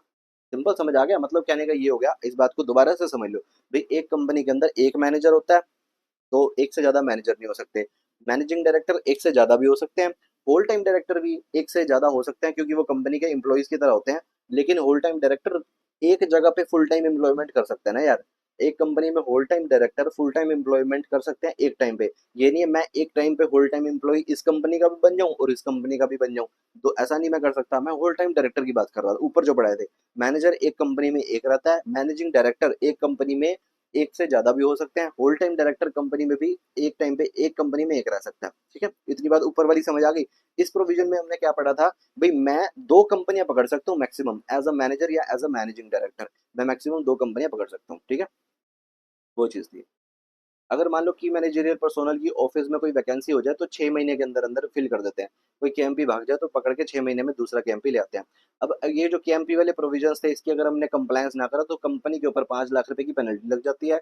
और अगर डायरेक्टर और केएमपी जो है ना, जो खुद एज एन इंडिविजुअल, इनके ऊपर कम से कम 50,000 रुपए की पेनल्टी, 50,000 की पेनल्टी, और डेली पेनल्टी कंटिन्यू डिफॉल्ट के केस में 1,000, और मैक्सिमम पेनल्टी इनके ऊपर भी 5 लाख रुपए की। तो उसके बाद ये प्रोविजंस गवर्नमेंट कंपनी के ऊपर एप्लीकेबल नहीं होते। सेक्शन 203 सबसेक्शन 4, ये प्रोविजन गवर्नमेंट कंपनी के ऊपर एप्लीकेबल नहीं होते। ये जो फाइलिंग ऑफ कैजुअल वैकेंसी थी ना, 6 महीने में पकड़ के लाने वाली ये कंपनी, उसके ऊपर गवर्नमेंट कंपनी के ऊपर ये प्रोविजंस एप्लीकेबल नहीं होते। आगे है फंक्शंस ऑफ सीएस। ये पढ़ लेना, एक बार गो थ्रू कर लो बस। रिपोर्ट वगैरह बनाना, उनकी मीटिंग्स वगैरह रखवानी, उनकी मीटिंग्स रखवानी, अप्रूवल वगैरह दिलवानी, ये छोटी जो काम है ना, जितने इसके ऊपर रीड कर लेना ये चीज़। उसके बाद आ जाओ। हाँ, company to fix the regard limit fix कर रही है यहाँ पे company with regard to the remuneration, भाई किसी बंदे को कितनी मैंने रेमनेरेशन देनी है, तो उसके बारे में यहाँ पे बात कर रहे हैं। कहते हैं रेमनेरेशन, जब हम किसी, मैं एक कंपनी हूँ, मैं अगर किसी एम्प्लॉय को पैसे दे रहा हूँ तो मैं किसी बेसिस पे उसको पैसे दूंगा, कितने पैसे दूंगा, भाई मेरी फाइनेंशियल पोजीशन कितनी है। अगर मेरे पास बहुत सारा पैसा है तो मैं सोचूंगा ही नहीं कि भाई कितने पैसे देने हैं, फिर मैं कोई लिमिट नहीं लगाऊंगा। फाइनेंशियल पोजीशन कंपनी की कैसी है। अच्छा, मान लो मैं कहता हूँ बड़ी से बड़ी कंपनी हो यार, वो एक रास्ते पे चलते हुए किसी सड़क छाप बंदे को उठा के जॉब दे देगी। सड़क छाप बंदे को उठा के कह देगी तू चल 2 लाख रुपए की नौकरी कर ले, 5 लाख की नौकरी कर ले हमारी कंपनी में, ऐसा नहीं होता ना। वो बंदा कितनी कमीशन ले रहा है हमारी दूसरी कंपनी से। वो बंदा किसी दूसरी कंपनी में अगर जॉब कर रहा है तो वहां पे कितनी रेमुनरेशन और कमीशन ले रहा है। और अगर हमारी ही कंपनी की बात करें, हमारी ही कंपनी में हमारी ही कंपनी में दूसरी पोस्ट के लिए वो कितने पैसे ले रहा है, या फिर उसके पास प्रोफेशनल क्वालिफिकेशन क्या क्या है, इन 4 बेसिस पे हम डिसाइड करते हैं मेरी फाइनेंशियल पोजीशन कैसी है, वो बंदा दूसरी पोस्ट के लिए कितने पैसे ले रहा है, और वो बंदा दूसरी कंपनी से कितने पैसे ले रहा है, और प्रोफेशनल क्वालिफिकेशन उसकी क्या है, उसके बेसिस पे हम डिसाइड करते हैं। अच्छा, अब हम बात करते हैं सेक्शन 197 की। सेक्शन 197 यहाँ पे क्या बात करता है। सेक्शन 197 यहाँ पे ये बात करता है, यहाँ पे ना 2 केसेस के बारे में बात करेगा सेक्शन 197। सेक्शन 197 एक रोक लगाता है कि भाई मैक्सिमम आप मैनेजेरियल पर्सोनल्स को कितने पैसे आप दे सकते हो, अगर आपके पास प्रॉफिट है तब, और जब आपके पास प्रॉफिट नहीं है तो। मतलब अगर आप अच्छा चल रहे हो, अगर आपकी कंपनी अच्छा कमा रही है, तो प्रॉफिट आप मैक्सिमम कितना बांट सकते हो, मैनेजरियल रेमुनरेशन को कितने पैसे आप दे सकते हो अगर आपके पास प्रॉफिट है। मतलब आपका जब बिजनेस अच्छा चल रहा है तब आप कितने पैसे दे सकते हो, जब आप नुकसान में चल रहे हो, आप गरीब हुए पड़े हो, जब आपके पास पैसा नहीं है, तो आप कितना पैसा दे सकते हो। समझ गए। वो मैं आपके आगे पढ़ाऊंगा, भी क्लियर हो जाएगा। यहाँ पे लिखा हुआ है, देखो हमें ना लिमिट्स दी हुई है कि भाई हम अपने मैनेजरियल पर्सोनल्स को, manager, managing director, whole time director. जब मैं बात करता हूँ मैनेजरियल पर्सोनल्स की, तब मेरा मतलब होता है मैनेजर, मैनेजिंग डायरेक्टर या होल टाइम डायरेक्टर। यहाँ पे लिमिट दी हुई है कि भाई हमारा जो टोटल नेट प्रॉफिट होएगा, उस नेट प्रॉफिट का 11% हम मैक्सिमम हम बांट सकते हैं मैनेजर, मैनेजिंग डायरेक्टर और होल टाइम डायरेक्टर में। टोटल टोटल मिला के 11% बांट सकते हैं, ठीक है। और अगर मुझे इस टोटल 11% से ज़्यादा पैसा देना है अपने मैनेजरियल पर्सोनल्स को, तो मेरे को ऑर्डिनरी रेजोल्यूशन पास करना पड़ेगा, मालिकों से परमिशन लेनी पड़ेगी ऑर्डिनरी रेजोल्यूशन पास करके कि भाई मुझे इनको ज़्यादा पैसे देने हैं। अगर अब उसके बाद अब हमारे पास कुछ इंडिविजुअल लिमिट्स आ जाती है। ऊपर मैंने जो आपको 11% बताया, ये 11% इन टोटल था भाई, पूरे टोटल में पूरे प्रॉफिट का मिला के मेरे पास जितने भी मैनेजरियल पर्सोनल्स हो मेरी कंपनी में, मैनेजर, मैनेजिंग डायरेक्टर और होल टाइम डायरेक्टर, मेरे पास जितने मैनेजर, मैनेजिंग डायरेक्टर और होल टाइम डायरेक्टर, मेरे पास जितने भी मैनेजरियल पर्सोनल्स हो, मैं इनको टोटल मिला के एक प्रॉफिट में से 11% दे सकता हूँ। लेकिन अब मेरे पास इंडिविजुअल लिमिट्स है कि भाई इंडिविजुअली हर एक एक मैनेजर को कितना कितना दे सकता हूँ, तो उसके ऊपर लिमिट दी हुई है 5% की। अगर मेरी कंपनी में सिर्फ एक मैनेजर है या एक मैनेजिंग डायरेक्टर है, क्योंकि दोनों तो एक साथ रह नहीं सकते। मेरी कंपनी में अगर एक मैनेजर है, या फिर अगर एक मैनेजिंग डायरेक्टर है, या फिर अगर एक होल टाइम डायरेक्टर है, अगर एक एक है मेरे पास, ये तीनों में से एक एक बंदे हैं, एक बंदा है, तो फिर तो मैं उसको 5% ऑफ नेट प्रॉफिट दे सकता हूँ। अगर मेरे पास एक से ज्यादा मैनेजर है, ओ सॉरी, मैनेजर तो एक ही होता है, अगर मेरे पास एक से ज्यादा मैनेजिंग डायरेक्टर हैं जो कि हो सकते हैं, अगर मेरे पास एक से ज्यादा होल टाइम डायरेक्टर हैं कंपनी में तो वो भी हो सकते हैं। और या फिर मेरे पास अगर एक मैनेजर और एक होल टाइम डायरेक्टर है, ऐसा मतलब इनमें से एक से ज्यादा बंदे हैं, इनमें से एज जो भी पॉसिबल केसेस बन सकते हैं, तो मैं उनको मैक्सिमम 10% दे सकता हूँ। ऊपर था 5%, यहाँ पे नीचे मैंने कहा अभी 10% दे सकता हूँ, ठीक है। और मेरे पास ये बात हो गई। उसके ये तो हो गई मैनेजरियल पर्सोनल की बात। तो मैंने क्या बोला अभी तक, मैंने ये बोला कि भाई टोटल में मैं 11% दे सकता हूँ सबको मिला के, टोटल में नेट प्रॉफिट जितने भी मेरे पास बंदे हैं। फिर उसके पास मेरे पास इंडिविजुअल लिमिट्स हैं। इन इंडिविजुअल लिमिट्स में से मैं 5% दे सकता हूँ अगर मेरे पास ये बंदे एक एक बंदे हैं। मैं इनको 10% दे सकता हूँ अगर ये लोग मेरे पास एक से ज़्यादा हैं। तो टोटल में मैं इनको, इन सारे बंदों को, इंडिविजुअल लिमिट है, सिर्फ मैनेजरियल पर्सोनल की बात कर रहा हूँ अभी, सिर्फ मैनेजरियल पर्सोनल, फिर मैं उनको 10% दे सकता हूँ। अगर फिर आगे मैं बात करता हूँ, मैं आगे कहता हूँ कि भाई इन मैनेजरियल पर्सोनल्स के अलावा बाकी के लोग, remuneration payable to the directors who are neither managing directors nor whole time directors. बाकी के जो बचे कुछ डायरेक्टर्स हैं other than manager, managing director और whole time director, other than manager, managing director और होल टाइम डायरेक्टर। इनके अलावा जो बच्चे कुछ डायरेक्टर्स हैं उनको मैं 1% ऑफ द नेट प्रॉफिट दे सकता हूँ। अगर मेरे पास मैनेजर और मैनेजिंग डायरेक्टर हैं तो थोड़ा सा समझने में थोड़ा सा मुश्किल लगेगा, लेकिन मैं अभी बताता हूँ कैसे याद करना। यहाँ पे कह रहा है, ऊपर जो मैंने बात करी थी 5% और 10% वाली, यहाँ मैं कह रहा था कि भाई मैनेजर, मैनेजिंग डायरेक्टर और होल टाइम डायरेक्टर, इन तीन बंदों की बात कर रहा था कि इन तीन बंदों को कितने पैसे दे सकते हैं हम। इन तीन बंदों की बात कर रहा था। अगर ये तीन बंदे एक एक ही है मेरे पास, इन तीनों में से एक एक बंदे हैं वो, फिर तो मैं 5% दे सकता हूँ। अगर ये तीन बंदों में से ये एक से ज्यादा लोग हैं तो मैं इनको 10% दे सकता हूँ। अब यहाँ पे हम बात कर रहे हैं, इन तीन बंदों की बात नहीं कर रहे हैं हम, अब हम बात other than these three people कर रहे हैं। Other than these three people, manager, managing director और whole time director. Managerial personnels को छोड़ के अदर डायरेक्टर्स को 1% दे सकते हैं। अगर मेरे पास मैनेजर ये लोग हैं, मेरी कंपनी में रहते हैं ये लोग, तो मैं इनको 1% दे सकता हूँ। अगर मेरी कंपनी में ये लोग नहीं रहते तो मैं सोचूंगा यार मेरी कंपनी में मैनेजरियल पर्सोनल्स तो है नहीं, तो इतने पैसे बचा के क्या करने हैं, फिर मैं इनको 3% दे देता हूँ अदर डायरेक्टर्स को। ठीक है, समझ आई बात। अगर मेरी कंपनी में मैनेजर, मैनेजिंग डायरेक्टर और होल टाइम डायरेक्टर हैं, फिर तो मैं अदर डायरेक्टर्स को 1% दूंगा। अगर मेरी कंपनी में ये लोग हैं ही नहीं, फिर मैं इतना पैसा बचा के किसके लिए बचाऊंगा, 3% दे देता हूँ, कोई दिक्कत नहीं। ठीक है, 1% और 3% अदर डायरेक्टर्स के लिए है, और 5% और 10% हमारे मैनेजरियल पर्सोनल के लिए, मैनेजरियल पर्सोनल के लिए। और 11% जो थी टोटल लिमिट थी, इन टोटल लिमिट्स को एक्सीड करना है तो ऑर्डिनरी रेजोल्यूशन पास करो। अगर इंडिविजुअल लिमिट्स को एक्सीड करना है, इन लिमिट को 5%, 10%, 1% एंड 3%, 5%, 10%, 1% एंड 3%, फिर आप स्पेशल रेजोल्यूशन पास करो। ठीक है, अच्छा। अगर मान लो तुमने क्या करा, बोर्ड ऑफ डायरेक्टर्स के नीचे लगे हुए मैनेजरियल पर्सोनल्स। मैनेजरियल पर्सोनल्स के लिए कानून ने एक लिमिट बता रखी है, भाई तुम इतने इतने पैसे दे सकते हो। ठीक है, इससे ज्यादा देने हैं तो स्पेशल रेजोल्यूशन पास कर देना। अब तुमने क्या करा, तुम ना, भाई तुम क्या कर रहे हो, तुम ना स्पेशल रेजोल्यूशन पास करके उनको ज्यादा पैसे दे रहे हो। तुम ना लिमिट एक्सीड कर रहे हो। कर तो सकते हो, तुम्हारे कानून में लिखा हुआ तुम कर सकते हो, लेकिन तुमने भाई बाहर वालों के पैसे नहीं दे रखे, तुमने बैंक से लोन ले रखा था, उसके पैसे नहीं दिए, लोगों के पैसे खा के बैठे हो तुमने बाहर वालों को पैसे नहीं दिए, उनके तुमने पैसे खा रखे हैं। और तुम्हारे अपने जो मैनेजरियल पर्सोनल है कंपनी के अंदर, अपने मैनेजरियल पर्सोनल को तुम स्पेशल रेजोल्यूशन पास कर करके तुम उनको पैसे बांट रहे हो।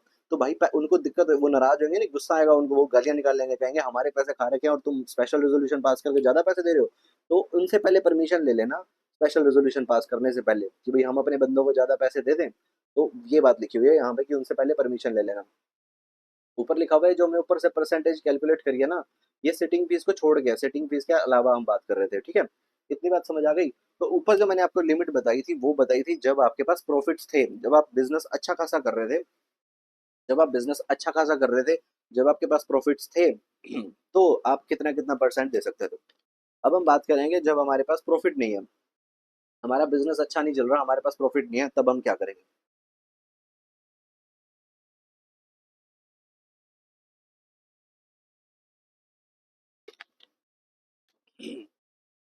तो हमारे पास जब प्रॉफिट्स नहीं होते, जब कंपनी घाटे में चल रही है, तो उस केस में हम क्या करेंगे।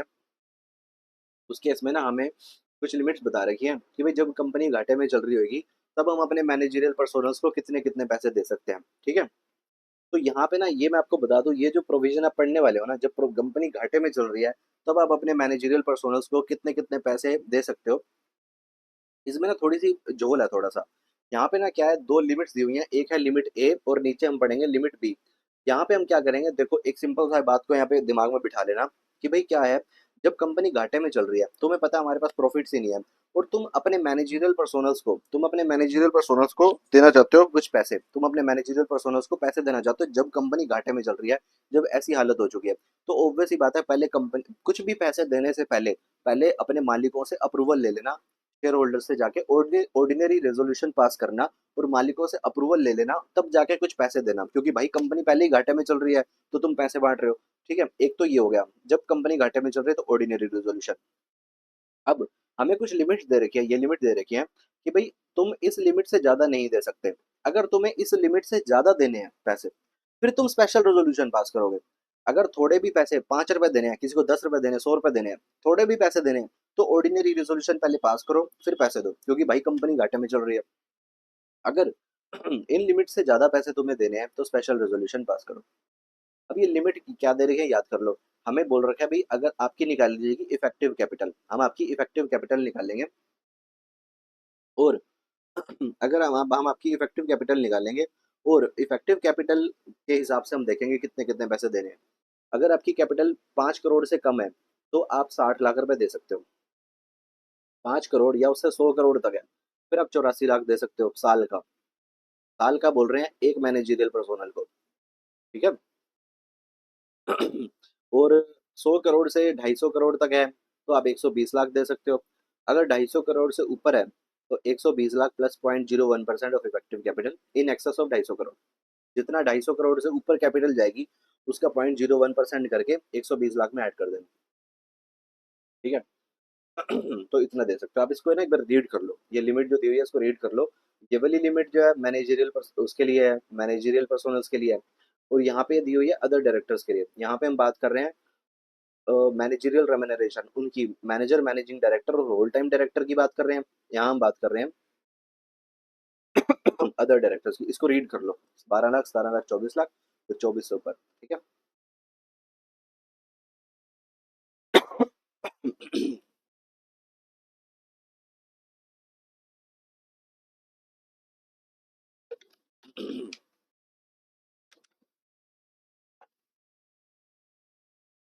ठीक है, तो ये हमारी लिमिट है। अगर आपको इस लिमिट से ज्यादा पैसे देने हैं तो स्पेशल रेजोल्यूशन पास कर लेना, क्योंकि भाई कंपनी घाटे में चल रही है। कंपनी जब घाटे में चल रही है तो अगर थोड़े से पैसे भी देने हैं तो पहले मालिकों से पूछ के आओ तब बांटो। क्योंकि ये भी तो हो सकता है ना मैनेजरियल पर्सोनल खुद ही उनको पता है मैं कंपनी में बैठा हूँ, मेरी पावर है, मेरी चलती है, मैं तो पैसे निकालता रहूंगा यहाँ से। भाई कंपनी का दिवालिया निकल जाए, कंपनी का के पास प्रॉफिट नहीं है, इनएडिक्वेट प्रॉफिट है, और तुम बांट रहे हो पैसे, तो पहले मालिकों से पूछो। पहले तुम ऑर्डिनरी रेजोल्यूशन पास करो, मालिकों से पूछो। अगर जो लिमिट है लिमिट से एक्सीड करते हो तो स्पेशल रेजोल्यूशन पास कर लेना, फिर पैसे देना। अब आगे इफेक्टिव कैपिटल कैसे निकालनी है। सिंपल सी बात है, मालिकों का पैसा ले लो। यहाँ पे ये ले लो कि भाई तुम्हारे बिजनेस में कितना पैसा लगा हुआ है वो ले लो। भाई जितना पैसा है शेयर कैपिटल ले लो, रिजर्व एंड सरप्लस ले लो, जो क्योंकि उसका मालिक इक्विटी वाले होते हैं। इसमें से रिवैल्यूएशन रिजर्व को छोड़ देना, क्योंकि रिवैल्यूएशन तो नकली रिजर्व है, तुमने ऊपर नीचे बढ़ा बढ़ा के इसको रिजर्व में डाला हुआ है, इसको छोड़ दो। तुमने किसी से लोन लेके बिजनेस में पैसा लगा रखा है, जो लोन 1 साल से ज्यादा के लिए, 1 साल से ज्यादा के लिए लोन लिया, तो उसको, वो तुम्हारा बिजनेस में पैसा लगा हुआ है, वो ले लो क्योंकि वो बिजनेस में लगा हुआ है। छोटे मोटे लोन को माइनस कर देना, क्योंकि वो नहीं लेने, क्योंकि वो वर्किंग कैपिटल वगैरह छोटे मोटे होंगे। जो हमने देखना है जो बिजनेस में जो तुम्हारा पैसा लगा हुआ है, तुमने कहीं पे इन्वेस्टमेंट, वो पैसा तुमने कहीं पे कहीं और इन्वेस्टमेंट किया हुआ है। देखो यहाँ पे देखो क्या लिखा हुआ है, as reduced by the aggregate of any investment. कोई भी इन्वेस्टमेंट तुमने करी हुई है उसको माइनस कर दो, लेकिन अगर तुम्हारी इन्वेस्टमेंट कंपनी है उसको फिर तुमने उसको माइनस नहीं करना। तो यहाँ पे ये प्रोविजन हो गए, paid up share capital, reserve and surplus add कर दो, फालतू के रिजर्व हटा देना, और प्रीलिमिनरी एक्सपेंसेस नोट गेट रिटर्न ऑफ और एक्यूमुलेटेड लॉसेस इनका माइनस कर देना। ये आपने पढ़ा भी होगा बहुत सारी जगह पे, पहले ही आप इसको पढ़ चुके होगे, ये भाई सेम प्रोविजन है, ये चीज़ है इसके अंदर। उसके बाद 2 पॉइंट्स यहाँ पे ये लिखे हुए हैं कि भाई जो इफेक्टिव कैपिटल कौन सी डेट की लेनी है, हमें इफेक्टिव कैपिटल कब की लेनी है। अगर मान लो कंपनी जिस दिन इनकॉर्पोरेट हुई थी और उस साल में ही अपने मैनेजरियल पर्सोनल को अपॉइंट कर लिया था, तो जिस दिन हम उसका अपॉइंटमेंट कर रहे हैं उस डेट की इफेक्टिव कैपिटल लेनी है। अगर वैसे नॉर्मल केसेस में, वैसे नॉर्मल केसेस में हमेशा हम पिछले फाइनेंशियल ईयर एंड का देखते हैं, 31 मार्च का देखते हैं वैसे तो। पिछले अभी जो 31 मार्च गया है, हम 31 मार्च का देखते हैं कि भाई इस दिन की इफेक्टिव कैपिटल लेते हैं। लेकिन अगर जिस दिन कंपनी पैदा हुई है जिस साल में, उसी साल में आप मैनेजरियल पर्सोनल को जब आप अपॉइंट कर रहे हो ना, तो उस केस में फिर अपॉइंटमेंट वाली डेट लेते हैं जिस साल में जब कंपनी अभी इनकॉर्पोरेट हुई है, और इसी फाइनेंशियल ईयर में तुम मैनेजरियल पर्सोनल को अपॉइंट कर रहे हो, तो फिर as on the date of appointment देखेंगे। वैसे नॉर्मल केसेस में हम हमेशा फाइनेंशियल ईयर एंड का देखते हैं। अब हमने पहले ऊपर लिमिट ए पढ़ी, ऊपर हमने कुछ लिमिट्स पढ़ी, भाई इतने से ज्यादा पैसे जब आपको देने होंगे तो स्पेशल रेजोल्यूशन पास करके देना। अगर आप कुछ भी पैसे दे रहे हो, वैसे तो आप ऑर्डिनरी रेजोल्यूशन तो हमेशा पास करोगे, ऑर्डिनरी रेजोल्यूशन आप हमेशा पास करोगे, क्योंकि कंपनी घाटे में चल रही है, इनएडिक्वेट प्रॉफिट है, तो ऑर्डिनरी रेजोल्यूशन पहले पास करो तब पैसे दो। इससे ज्यादा देने, लिमिट से ज्यादा देने, तो स्पेशल रेजोल्यूशन पास करो, ठीक है। अब यहाँ पे एक बात और आती है कि भाई लिमिट भी है यहाँ पे, इस लिमिट में ना, ये लिमिट तो क्या ही दे रखे है यहाँ पे, यहाँ पे हमें कुछ प्रोविजन दिए हुए हैं। यहाँ पे हमें कहते हैं कि हमेशा स्पेशल रेजोल्यूशन पास करके ही इनको पैसे देना। लिमिट बी में हमें बोलते हैं कि हमेशा ही स्पेशल रेजोल्यूशन पास करके इन लोगों को, अगर आप पैसे दे रहे हो ना इन लोगों को, तो आप स्पेशल रेजोल्यूशन पास करके पैसे दो। इन लोगों को अगर आप पैसे दे रहे हो तो हमेशा ही स्पेशल रेजोल्यूशन पास करके पैसे दो। ये कब की बात कर रहे हैं? जब इनएडिक्वेट प्रॉफिट चल रहे हैं। जब इनएडिक्वेट प्रॉफिट चल रहे हो तो इन लोगों को जब आप पैसे दो हमेशा स्पेशल रेजोल्यूशन पास करके पैसे देना। तो कौन से लोग भाई? शरीफ लोग। जो शरीफ बंदा है ना, शरीफ बंदे को जब आप पैसे दोगे तो स्पेशल रेजोल्यूशन पास करके पैसे देना। शरीफ बंदा कौन भाई? एक बंदा जो अपनी मेहनत से सच्चे मन से ऑफिस के अंदर काम कर रहा है ना, उसको स्पेशल रेजोल्यूशन पास करके पैसे देना। एक बंदा जो प्रोफेशनल कैपेसिटी में काम कर रहा है, जिसके पास अपनी डिग्री भी है प्रोफेशनल कैपेसिटी होने की, देखो कहाँ गया, नीचे आएगा वो शायद। तो जिस बंदे के पास अपनी डिग्री भी है काम करने की, आपको मैं इसमें से बता देता हूँ, जो जिसके पास अपने काम यहाँ लिखा होगा, ये देखो, possess graduate level qualification with expertise and specialized knowledge in the field in which company operates। मतलब जिसके पास अपनी डिग्री भी है वो काम करने की, वो बंदा प्रोफेशनल कैपेसिटी में काम करता है, ठीक है, और वो बंदा किसी भी तरह से कंपनी के साथ इंटरेस्टेड नहीं है, उसका कंपनी के साथ कुछ लेना देना नहीं है, कंपनी के अंदर ना वो कोई इंटरेस्ट होल्ड नहीं करता वो, ठीक है, कंपनी के साथ कोई इंटरेस्ट होल्ड नहीं करता, कंपनी के जो प्रमोटर है या डायरेक्टर है उनके साथ भी मिला जुला नहीं है, बेचारा शरीफ बंदा है, दूर दूर से उसका कोई मतलब नहीं है। वो ऐसे बंदे को जब आप पैसे दे रहे हो ना तो स्पेशल रेजोल्यूशन पास करके पेमेंट करना।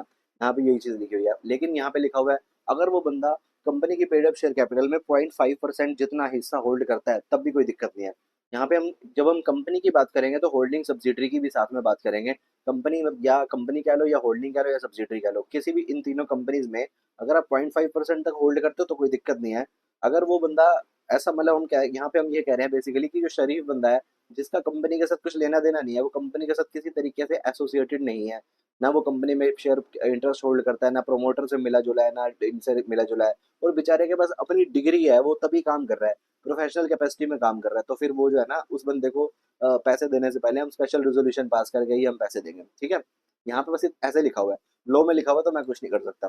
अब यहाँ पे लिखा हुआ है applicable conditions for payment of remuneration. A और बी में जब आप पेमेंट दोगे ना, तो ऊपर वाली बातें तो है ही है, सच्ची बातें हैं, सारी बातें जो हमने पढ़ी है, लेकिन ऐसा करने करते टाइम ना आप बोर्ड ऑफ डायरेक्टर से, बोर्ड से परमिशन ले लेना, और बोर्ड ने अप्रूव करा होना चाहिए और एनआरसी ने भी अप्रूव करा होना चाहिए। उसके अलावा तुमने अगर किसी बैंक वगैरह का पैसे खाए हुए हैं, बैंक के या किसी के पैसे खाए हुए हैं, तो पहले उनसे परमिशन ले लेना, फिर आप इनको पैसे देना। और जो तुमने हमने ऊपर बोला ना, ऑर्डिनरी रेजोल्यूशन तुम पास करोगे या स्पेशल रेजोल्यूशन तुम पास करोगे, जब ये पास करते हो ना तुम रेजोल्यूशन, तो आने वाले मैक्सिमम 3 सालों के लिए भी तुम रेजोल्यूशन पास कर सकते हो, यहाँ पे ये लिखा हुआ है, ठीक है। और उसके बाद जब तुम जनरल मीटिंग में जब इसका रेजोल्यूशन पास करते हो, कंपनी में जब भी कोई रेजोल्यूशन पास होता है ना, तो पहले नोटिस भेजा जाता है, नोटिस भेजते हैं, लोग आते हैं, बैठते हैं, मीटिंग में फैसला लेते हैं। तो नोटिस जब तुम भेजते हो ना, तो नोटिस में पहले से ही सबको बता देना चाहिए भाई हम किस मुद्दे पे फैसला लेने वाले हैं।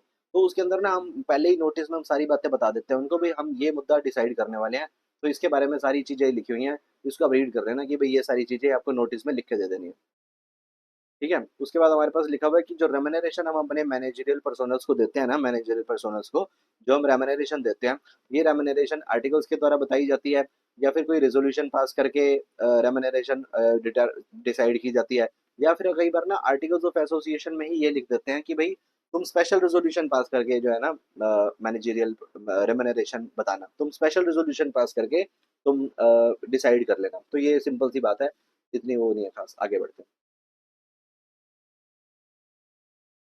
अब यहाँ पे क्या लिखा हुआ है कि भाई ना देखो, हमने बात करी थी रेमुनरेशन की, हम कह रहे थे कि रेमुनरेशन जो है ना हम अपने उनको देते हैं, हम बार बार रेमुनरेशन शब्द का प्रयोग कर रहे थे। यहाँ पे क्या होता है कि जो रेमुनरेशन है ना, अगर मान लो मैं कंपनी में मैनेजरियल पर्सोनल हूँ, मेरे को जो रेमुनरेशन मिल रही है ना, मेरी रेमुनरेशन के अंदर मेरी सारी सर्विसेज को भी इंक्लूड कर लिया जाएगा, जो सर्विसेज जो भी मैं कंपनी के लिए काम कर रहा हूँ ना, वो सारे कामों को मिला के मुझे कहा जाएगा, मुझे इन सारे कामों के लिए मुझे रेमुनरेशन मिल रही है, सारे कामों को मिला लिया जाएगा। लेकिन अगर मान लो मेरे पास कोई अलग से प्रोफेशनल डिग्री है और मैं अलग से उसकी रिलेटेड भी सर्विस दे रहा हूँ, सब एग्जांपल देता हूँ, जैसे मैं कंपनी में काम कर रहा हूँ, मेरे को रेम्यूनरेशन जो मिल रही है, मैं जो भी जॉब कर रहा हूँ कंपनी में, मुझे उसके लिए रेम्यूनरेशन मिल रही है। लेकिन मैं ना अलग से एक मतलब मैंने आर्किटेक्ट का भी कोर्स करा हुआ है, और आर्किटेक्ट की मैं उनको नक्शा बना के दिया और बदले में उससे पैसे लिए।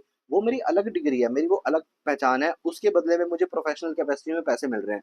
तो वो जो पैसे मिल रहे हैं वो रेम्यूनरेशन में काउंट नहीं होंगे, क्योंकि यहाँ पे रेम्यूनरेशन मैं पहले तो अपनी अपनी अलग ले रहा था कि भाई मैं मैनेजरियल पर्सोनल था।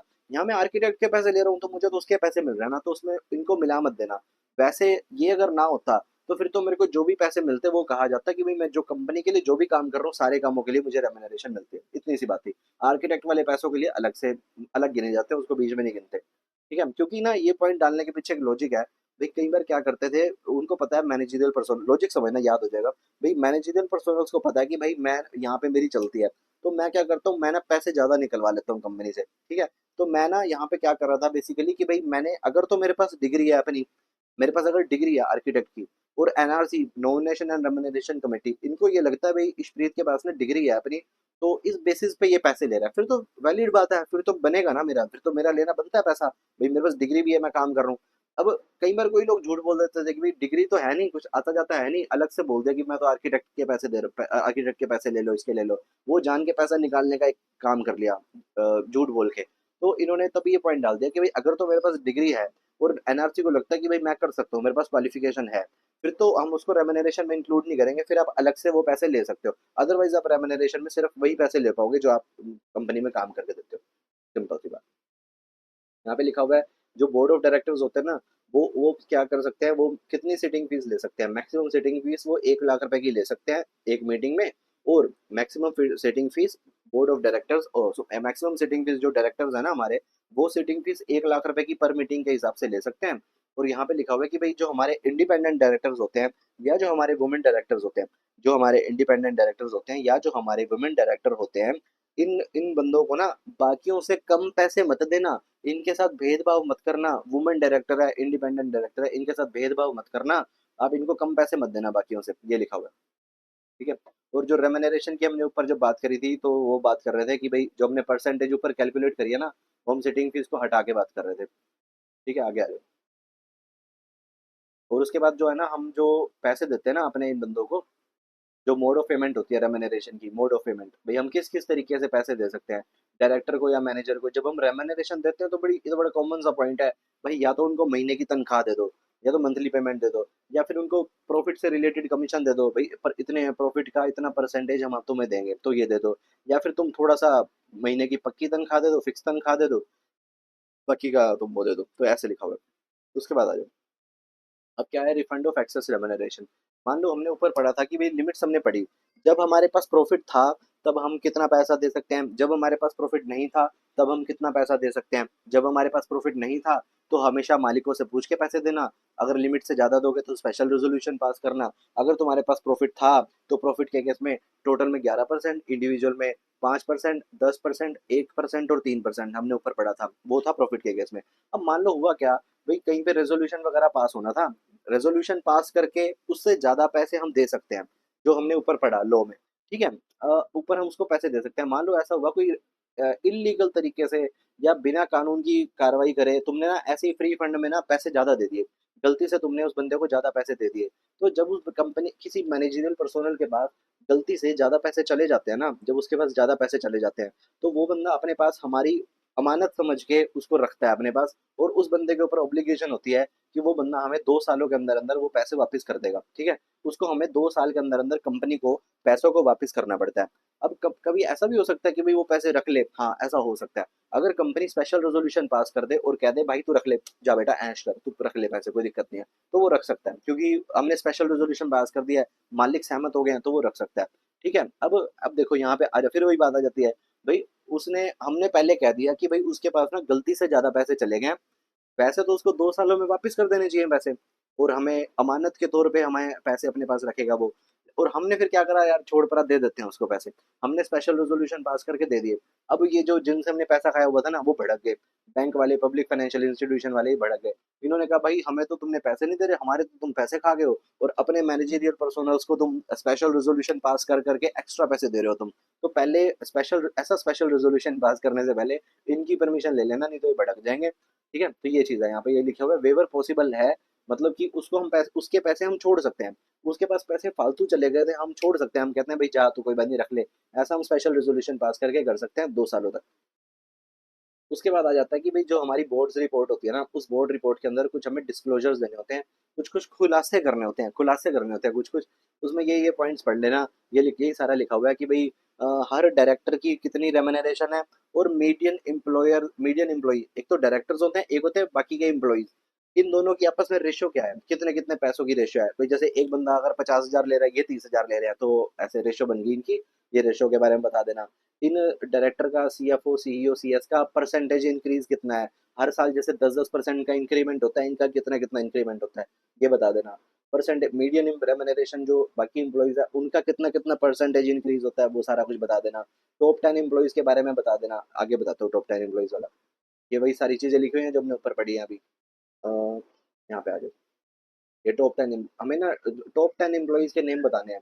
तो टॉप 10 एम्प्लॉइज कौन से होते हैं, जो बड़े अमीर लोग हैं, जो हमारी कंपनी में जॉब करते हैं और हमारी कंपनी में जॉब करके ना अच्छे खासे पैसे निकालते हैं। जो बंदा साल में 1.02 करोड़ रुपीज से ज्यादा निकालता है, तो वो बंदा, इतने या उससे ज्यादा निकालता है, वो टॉप 10 एम्प्लॉय की गिनती में आता है। जो बंदा महीने के 8.5 लाख रुपए लेता है, वो बंदा टॉप 10, अच्छा खासा पैसा लेता है ना, तो इन दोनों के नाम बता देना।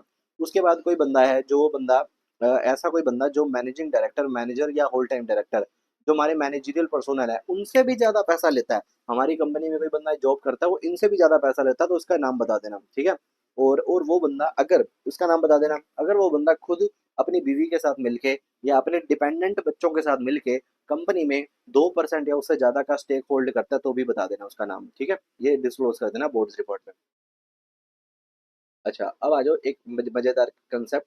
ये क्या बोलता है कि भाई कई बार क्या होता है, जो हमारे मैनेजरियल पर्सोनल होते हैं ना, managing director, whole time director या फिर मैनेजर, तो ये बंदे ना कई बार ना कलेश कर देते हैं।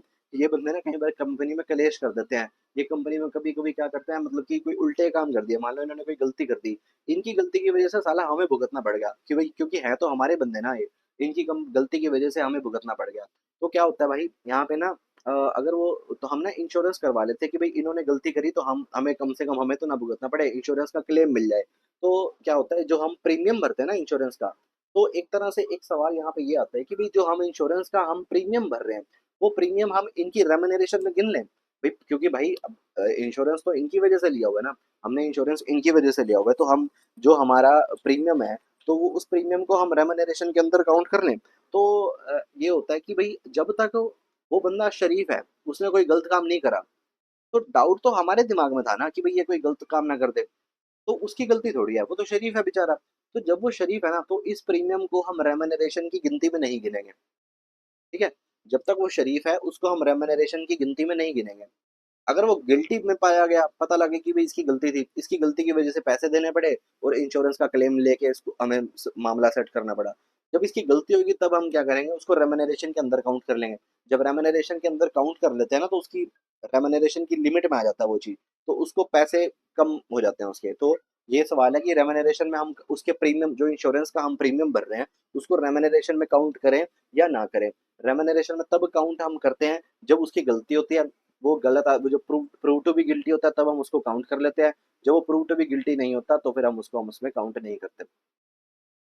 उसके बाद लिखा हुआ है कि अगर कोई बंदा हमारे एक कंपनी से कमीशन वगैरह ले रहा है, तो पैसे ले रहा है कंपनी से, कमीशन वगैरह ले रहा है, रेमुनरेशन ले रहा है, तो कोई ऐसा कानून नहीं है जो उसको हमारी कंपनी की होल्डिंग कंपनी या हमारी कंपनी की सब्सिडरी कंपनी से पैसे लेने से रोक दे, ठीक है। कोई ऐसा नहीं हो सकता कि भाई अगर एक कंपनी से वो पैसा ले रहा है, तो वो उसकी होल्डिंग कंपनी से या सब्सिडरी कंपनी से पैसा नहीं ले सकता, ऐसा कोई कानून नहीं है। उसके बाद लिखा हुआ है, अगर हम ये पेनल्टी दी हुई है कि अगर उसने डिफॉल्ट कर दिया, तो 1 लाख रुपए की पेनल्टी लग जाएगी और कंपनी में 5 लाख रुपए की पेनल्टी लग जाएगी, अगर उसने इस चीज़ों में कोई डिफॉल्ट करा तो। Auditors report to contain statement of remuneration. उसके बाद ये क्या है कि भाई इसमें स्टेट ऑडिटर की रिपोर्ट जो हैगी ना, वो एक रेमुनरेशन की एक स्टेटमेंट बना के देगा। ऑडिटर इसमें लिख के देगा भाई इन्होंने रेमुनरेशन 197 के हिसाब से पे करी है, जो हमने ऊपर पढ़ा था, भी सेक्शन 197 के हिसाब से पे करी है।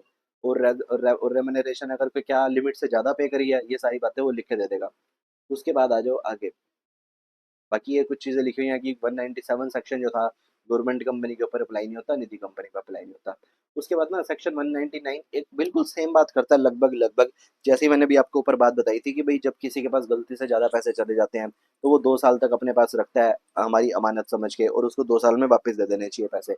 अब यहाँ पे ना वैसा एक लगभग लगभग वैसा एक सेक्शन है। सेक्शन 199 क्या बात करता है, ये कहता है कि भाई कई बार कंपनी के ना हमें फाइनेंशियल स्टेटमेंट्स को रीस्टेट करना पड़ रहा है, क्योंकि पता लगा था कि भाई हमारा जो मैनेजरियल पर्सोनल था ना, मैनेजर या मैनेजिंग डायरेक्टर या होल टाइम डायरेक्टर, इसने कोई गलती करी थी और गलती करने की वजह से ना हमें इसके फाइनेंशियल स्टेटमेंट्स को रीस्टेट करना पड़ रहा है।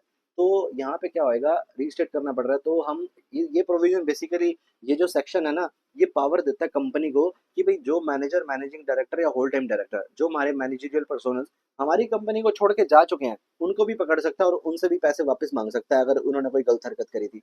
बस ये एक पावर देता है इनको। ठीक है, अगर ऐसा करना पड़ रहा है, आपको रीस्टेट करने पड़ रहे हैं अपने फाइनेंशियल स्टेटमेंट्स फ्रॉड या नॉन कम्प्लायंस की वजह से, तो आप अपने प्रेजेंट पास्ट मैनेजिंग डायरेक्टर्स वगैरह को, इन सारे बंदों को ना आप इनसे पैसे वापस मांग सकते हो।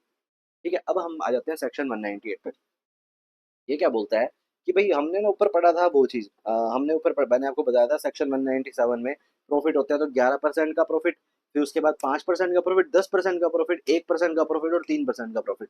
मैंने आपको प्रॉफिट बताए थे। तो वहां पे जो प्रॉफिट की कैलकुलेशन हमें करनी थी ना, परसेंटेज तो हम एक प्रॉफिट के ऊपर लगाएंगे। तो ये जो प्रॉफिट है इसको हम कैसे कैलकुलेट करेंगे, उसको हम कैसे कैलकुलेट करेंगे वो बता रखा है। क्या था, मैं एक मिनट बताता हूँ आपको। अब इसको रीड करो, मैं बताता हूँ।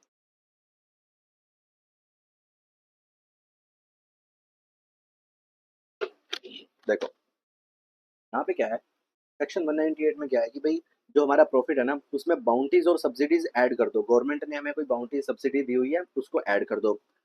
ठीक है, ये आपने ना सेम डीटी वगैरह में पढ़ते होगे, आपको आता ही होगा। मतलब ये लगभग वैसा ही कंसेप्ट है, हम अपने प्रॉफिट को यहाँ पे एडजस्ट कर रहे हैं। ठीक है, प्रॉफिट को कम ज्यादा कर रहे हैं। जैसे हमने यहाँ पे क्या कर रहे हैं, प्रॉफिट में बाउंटीज और सब्सिडीज ऐड कर दिया। उसके बाद यहाँ पे ना कुछ हमें प्रॉफिट्स में से कुछ चीजें लेस करने के लिए दी हुई है। बेसिकली ये जो चीजें हमें लेस करने के लिए दी हुई है ना, ये हमें पहुंचाना चाहता है। ये कहता है कि भाई आप ना अपने उस प्रॉफिट पे आ जाओ जो प्रॉफिट आपने अपने मेन बिजनेस से कमाया है। कोई फालतू का प्रॉफिट इसके अंदर ना घुसा के रखना। जो अपने मेन बिजनेस से पैसा कमाया सिर्फ वही प्रॉफिट रखो, फालतू का प्रॉफिट हटा दो। देखो हमसे लेस करवा रहा है, क्या लेस करवा रहा है, profit by way of the premium on shares और डिवेंचर्स। भाई जो शेयर्स और डिवेंचर्स हमने प्रीमियम पे इशू करे उसका प्रॉफिट आ गया, उसको माइनस कर दो। फॉरफिटेड शेयर्स थे, उनको बेचा तो उससे प्रॉफिट आ गया, उसको माइनस कर दो। कैपिटल नेचर की कोई अंडरटेकिंग हमने बेच दी तो वो आप उस प्रॉफिट में से माइनस कर दो अगर ऐड कर रखा है तो। और उसके बाद तुमने फिर इमूवेबल प्रॉपर्टी वगैरह बेच दी तो उसको भी तुम माइनस कर दो। ठीक है, उसके बाद तुमने यहाँ पे क्या करा, एसेट्स और लाइबिलिटीज का कैरिंग अमाउंट चेंज करा, और फिर तुमने उसको फेयर वैल्यू पे एडजस्ट करने के लिए और उसका तुमने प्रॉफिट और लॉस में ऐड कर रखा है, उसको माइनस कर दो। उसके बाद तुमने कोई नोशनल गेन रखे हुए हैं, अनरियलाइज गेन रखे हुए हैं, या रिवैल्यूएशन ऑफ एसेट्स किया हुआ है, तो नकली प्रॉफिट जितने भी थे ना सारे हटा दो। ये कह रहा था। उसके बाद कहता है तुम ये वाले प्रॉफिट को तुम माइनस कर सकते, इन इन एक्सपेंसेस को तुम माइनस कर सकते हो अपने उसमें से। कौन कौन से माइनस कर सकते हो, जो वर्किंग चार्जेस हैं, यूजुअली तुम्हारे जो खर्चे होते हैं हमारे बिजनेस के अंदर, वो माइनस कर दो। डायरेक्टर्स की ना रेमनेरेशन है वो माइनस कर दो तुम।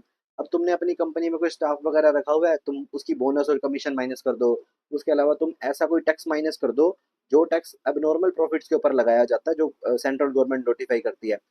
अभी हम आगे पढ़ेंगे, जो हमारा इनकम टैक्स होता है ना, इनकम टैक्स एक्ट 1961 वाला, वो हम माइनस नहीं करने देते।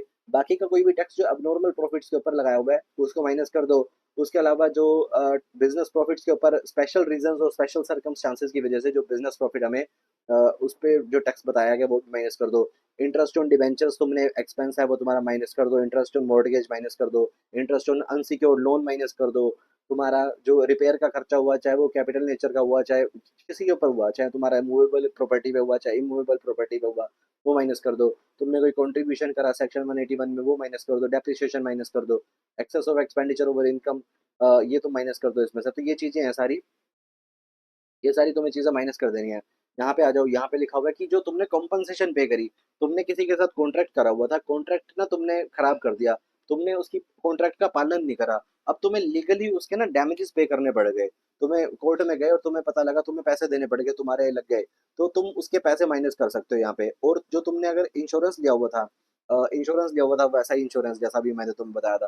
भाई मैंने किसी के साथ कॉन्ट्रैक्ट करा हुआ था, मैंने इसे इधर से इंश्योरेंस भी ले रखा था, भाई अगर ब्रीच हुआ, अगर कोई मेरी लीगल लाइबिलिटी आई तो इंश्योरेंस कंपनी पे कर देगी।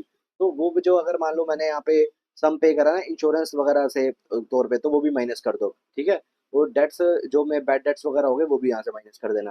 ठीक है, ये चीज़ें थी, इसको यहाँ पे एक बार रीड कर लेना इसको सारा, ठीक है। उसके बाद यहाँ पे लिखा हुआ है कि भाई और ना ये वाली चीज़ें हम माइनस नहीं कर सकते। मैंने अभी आपको बताया कि इनकम टैक्स एक्ट 1961 के हिसाब से जो टैक्स बनता है वो तुम माइनस नहीं कर सकते।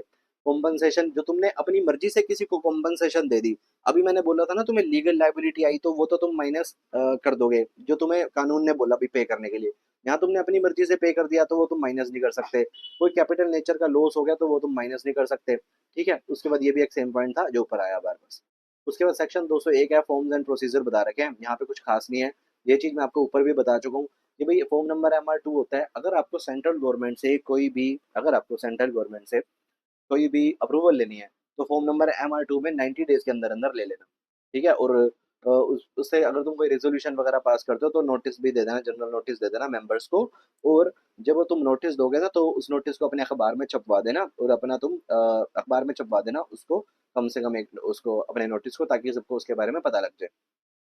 अब आ जाते हैं compensation for loss of office of manager, office of managing और होल टाइम डायरेक्टर। यहाँ पे क्या है कि भाई अगर मान लो कोई मैनेजरियल पर्सोनल है, अगर कोई मान लो मैनेजरियल पर्सोनल है, वो मैनेजरियल पर्सोनल ना, उसको उसको ना उस बेचारे की कोई गलती नहीं थी मैनेजरियल पर्सोनल की, और उसको ना हमें ऑफिस से निकालना पड़ रहा है, हमें यहाँ से उसको ऑफिस से भगाना पड़ रहा है। अब हम क्या होता है, कई बार हम जब उसको भगा रहे हैं अपने ऑफिस से, तो फिर उसको ना थोड़ी सी कंपनसेशन दे देंगे भाई उसको। एकदम से उसकी जॉब खाली हो जाएगी तो उसका घर कौन चलाएगा? तो 1-2 महीने की सैलरी जो उसको कॉम्पेंसेशन है वो हम उसको कॉम्पेंसेशन दे देंगे। ठीक है? तो क्या होता है वैसे हम ना, तो यहाँ पे लिखा हुआ है compensation for loss of office दिया जा सकता है। यहाँ लिखा हुआ है कंपनी जो है ना पेमेंट कर सकती है, MD मैनेजर वगैरह को पेमेंट कर सकती है compensation for loss of office के लिए। ठीक है? रिटायरमेंट के लिए या लॉस ऑफ रिटायरमेंट को भरपाई करने के लिए उसको कंपनसेशन हम दे सकते हैं। लेकिन अब प्रोहिबिशन लगा हुआ है कब हम उसको कंपनसेशन नहीं दे सकते। भाई देखो एक बात बताओ, भाई मैं कह रहा था कि भाई मेरे को तरस आ गया था, मैं एक कंपनी हूँ, मेरे को अपने एक मैनेजरियल पर्सोनल पे तरस आ गया था कि भाई मैंने इसको निकाल दिया कंपनी से, अब बेचारे का घर कैसे चलेगा, तो मैं इसको कंपनसेशन दे देता हूँ। लेकिन कुछ केसेस में कंपनसेशन मैं नहीं दूंगा, क्योंकि भाई वो अपनी गलती की वजह से निकला है। वो इतना गंदा आदमी था कि भाई मेरी कंपनी में रह के ना उल्टे काम कर रहा था, मेरे को नुकसान हो रहा था, और वो अपनी मर्जी से निकला है, मैंने थोड़ी उसको निकाला है।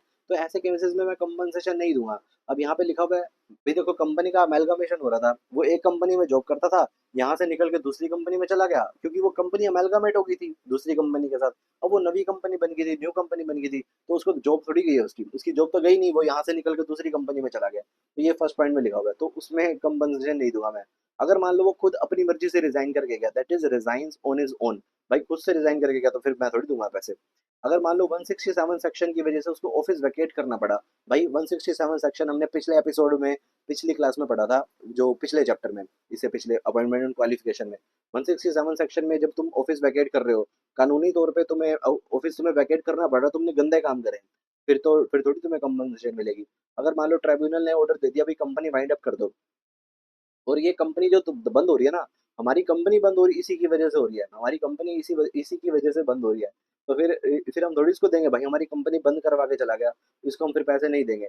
अगर मान लो डायरेक्टर जो था ना उसने ही कुछ फ्रॉड वगैरह करे थे, इस वजह से जो है उसको हम निकाल रहे हैं, तो ऐसे केसेस में उसको हम कंपनसेशन नहीं देते।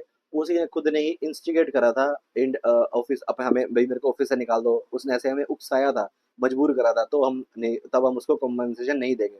भाई सही बात है ना, प्रैक्टिकल बातें हैं सारी इसके अंदर कि भाई वैसे तो हम अगर तरस खा के दे देते, जब वो अपनी गलतियों की वजह से ही निकल रहा है ऑफिस से, तो फिर थोड़ी हम उसको कॉम्पनसेशन देंगे। अब सवाल ये आता है कि कॉम्पनसेशन दे भी दें तो मैक्सिमम कितने पीरियड की कॉम्पनसेशन दे सकते हैं। तो मैक्सिमम ऑफिस के बाद से ना मैक्सिमम 3 सालों तक की कॉम्पनसेशन हम दे सकते हैं। और अगर वो 3 साल वैसे ही उसका टेन्योर जो था 3 साल से कम का रह गया था, तो जितने पीरियड तक की जॉब उसकी रहती थी मैक्सिमम उतने पीरियड की कॉम्पनसेशन दे सकते हैं। जैसे 2 साल की रहती थी तो 2 साल की दे दी, मैक्सिमम से मैक्सिमम हम 3 साल की कॉम्पनसेशन दे सकते हैं। ठीक है, अच्छा अब ये हम निकालेंगे कैसे, रेमुनरेशन जो हम कॉम्पनसेशन दे रहे हैं ये हम निकालेंगे कैसे।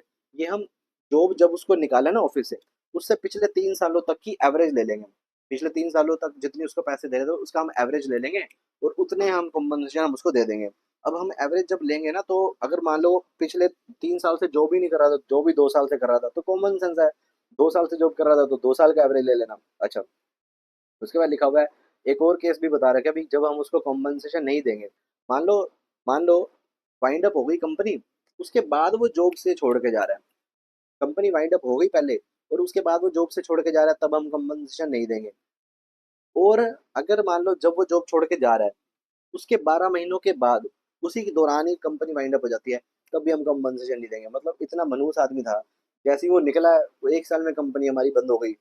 या फिर कंपनी पहले बंद होगी, जब कंपनी बंद पहले हो चुकी है, वो जॉब ऑफिस बाद में छोड़ के गया है, तो फिर थोड़ी हम उसको कंपनसेशन देंगे, क्योंकि पहली कंपनी बंद हो गई थी। जब कंपनी बंद हो गई थी तो कंपनसेशन किस बात की। ऐसे अब इसको याद कर लो कि भाई उस कंपनी पहले बंद हो गई थी, वो बाद में ऑफिस खाली करके गया, तो वो हम उसको कंपनसेशन नहीं देंगे। अगर मान लो कंपनी बंद हो गई, कंपनी बंद होने के 12 महीनों बाद तक, सॉरी, उसके ऑफिस खाली करने के 12 महीनों के बाद तक, अगर ऑफिस 12 महीनों के बाद तक अगर कंपनी बंद हो गई, तब भी हम उसको कंपनसेशन नहीं देंगे। ऐसे याद कर लो कि इतना मनहूस था, यहाँ से निकला और 12 महीनों के अंदर अंदर कंपनी बंद हो गई, तो फिर ये इस केसेस में हम कंपनसेशन नहीं देते। ठीक है, इतना सिंपल था, अच्छा सा टॉपिक था, बड़ा मेरे को बड़ा प्यारा लगा। अब है जो section 204 secretarial audit for bigger companies. यहाँ पे बोल रहा है कि ना हमें कुछ कंपनीज को सेक्रेटरियल ऑडिट करवानी पड़ती है। किस किस को करवानी पड़ती है? एक तो आपकी लिस्टेड कंपनी को। लिस्टेड कंपनी पे वैसे ही सारे प्रोविजंस एप्लीकेबल हो जाते हैं, सारी लिस्टेड कंपनी को ऑडिट करानी पड़ती है सेक्रेटरियल ऑडिट। उसके अलावा कुछ प्रेस्क्राइब क्लास ऑफ कंपनीज हैं, कहता है पब्लिक कंपनियां, सिर्फ पब्लिक कंपनियों की बात कर रहा है, जिनकी paid up share capital 50 crore से ज़्यादा हो जाती है, जिनकी टर्नओवर 250 करोड़ से ज़्यादा हो जाती है, या जिनकी बोरोइंग्स जो है वो 100 करोड़ से ज़्यादा हो जाती है। 50, 250 और 100, 50, 250 और 100, 50 की पेड अप शेयर कैपिटल, 250 की टर्नओवर और 100 की बोरोइंग्स। इनसे जब ज़्यादा हो जाती है तो उनको सेक्रेटरियल ऑडिट करानी पड़ती है। और जो है सेक्रेटरियल ऑडिट आप किससे करवाओगे, कौन करेगा secretarial audit? CS. CS in practice जो है सेक्रेटरियल ऑडिट करेगा। उसके बाद सेक्रेटरियल ऑडिट रिपोर्ट जो है ना आप अपनी बोर्ड रिपोर्ट के साथ चिपका के दे देना, बोर्ड रिपोर्ट के साथ चिपका के सेक्रेटरियल ऑडिट भी सबमिट कर देना। सेक्रेटरियल ऑडिट की क्या ड्यूटी होती है भाई? जो ऑडिट करने आया है उसकी सहायता कर देना, उसको सारे रिकॉर्ड्स वगैरह दे देना, यही ड्यूटी होती है। बोर्ड ऑफ डायरेक्टर्स की क्या ड्यूटी होती है कि भाई उसको जो है ना, जो उसने सेक्रेटरियल ऑडिट के अंदर जो उसने बातें करी है ना तुम्हारे बारे में, तुम्हें गालियां निकाली हैं, तुम्हें कहा है कि तुम अच्छे से काम नहीं करते, तुम ये करते हो वो करते हो, उन सबके जवाब दे देना। ठीक है, उसके बाद पेनल्टी वगैरह कंपनी के ऊपर, हर ऑफिसर के ऊपर और सीएस इन प्रैक्टिस के ऊपर, जो भी बंदा ऐसा डिफॉल्ट करेगा ना, ऑडिट वगैरह सेक्रेटरियल ऑडिट नहीं कराएगा, 2 लाख रुपए की पेनल्टी लग जाएगी उसके ऊपर। आगे आ जाओ। अब यहाँ पे क्या लिखा हुआ है, कुछ कुछ बातें लिखी हुई हैं, ये हम ऊपर पढ़ चुके हैं वैसे। रेम्युनरेशन पेबल हैविंग, जिसको प्रॉफिट्स होते हैं तो कितने पैसे देने हैं, जिसके पास प्रॉफिट नहीं होते जिस कंपनी में, तो हमें कितनी लिमिट्स थी हमने ऊपर पढ़ ली थी।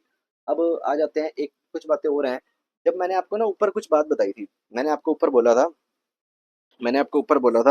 कि भाई जब कंपनी के पास प्रॉफिट होते हैं तो मैंने लिमिट बताई थी टोटल में 11%, फिर 5%, 10%, फिर 1% और 3%। ठीक है, ये लिमिट बताई थी। अगर जब कंपनी के पास प्रॉफिट्स नहीं होते तो हमने आपको इफेक्टिव कैपिटल के हिसाब से लिमिट बताई थी।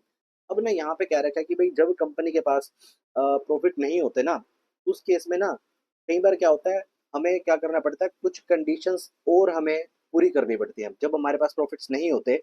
तो मैं आपको ना कुछ कंपनियां बताऊंगा। भाई अगर ऐसी ऐसी कंपनियां हैं ना, और ऐसी कंपनियों को जब आप पैसे दे रहे हो, जब प्रॉफिट नहीं है हमारे पास, और ऐसी ऐसी कंपनियां हैं, और ऐसी ऐसी कंपनियों में हम पैसा दे रहे हैं मैनेजरियल पर्सोनल को, ऐसी ऐसी कंपनी में हम मैनेजरियल पर्सोनल्स को पैसा दे रहे हैं, तो फिर ना उस केसेस में हमें कुछ एक्स्ट्रा कुछ कंडीशंस मीट करनी पड़ती है। मैं पहले आपको कंडीशंस ही बता देता हूँ, कंडीशंस क्या होती हैं। कंडीशंस ये मीट करनी पड़ती है भाई, सीएस इन प्रैक्टिस होता है ना, सीएस से सर्टिफाई कराना पड़ता है हमें। सीएस एक सर्टिफाई करके दे देगा कि भाई ये जो है ना सारा काम इन्होंने प्रोविजंस के हिसाब से वगैरह करा है। और जो है ना ये भी बता देगा कि भाई हमें कोई ऑब्जेक्शन नहीं है। भाई जो कंपनी के कुछ क्रेडिटर्स थे, क्रेडिटर्स ने पैसा लेना था कंपनी से, और वो क्रेडिटर्स कह रहे हैं कि हमें कोई दिक्कत नहीं है, हमें कोई ऑब्जेक्शन नहीं है इस चीज़ से, और सीएस इस बात को सर्टिफाई कर देगा। ये हमें करवाना पड़ता है कब? जब कंपनी के पास प्रॉफिट नहीं होते और कंपनी तब पैसा दे रही है। किसको पैसा दे रही है? इन कंपनी, ये 5 कंपनीज के साथ ना ऐसे समझ लो, अब कंपनी के साथ कुछ 5 हालात हुए, उन हालातों में प्रॉफिट तो था नहीं, और कंपनी पैसा दे रही थी मैनेजरियल पर्सोनल्स को। तो ऐसे केस में ना फिर कई बार सीएस से सर्टिफाई कराना पड़ता है, और उनसे एक नो ऑब्जेक्शन लेना पड़ता है अपने क्रेडिटर्स से कि भाई हमें कोई ऑब्जेक्शन नहीं था। ऐसा काम हमें कब करना पड़ता है? ऐसा काम हमें तब करना पड़ता है, पहले ये देख लो।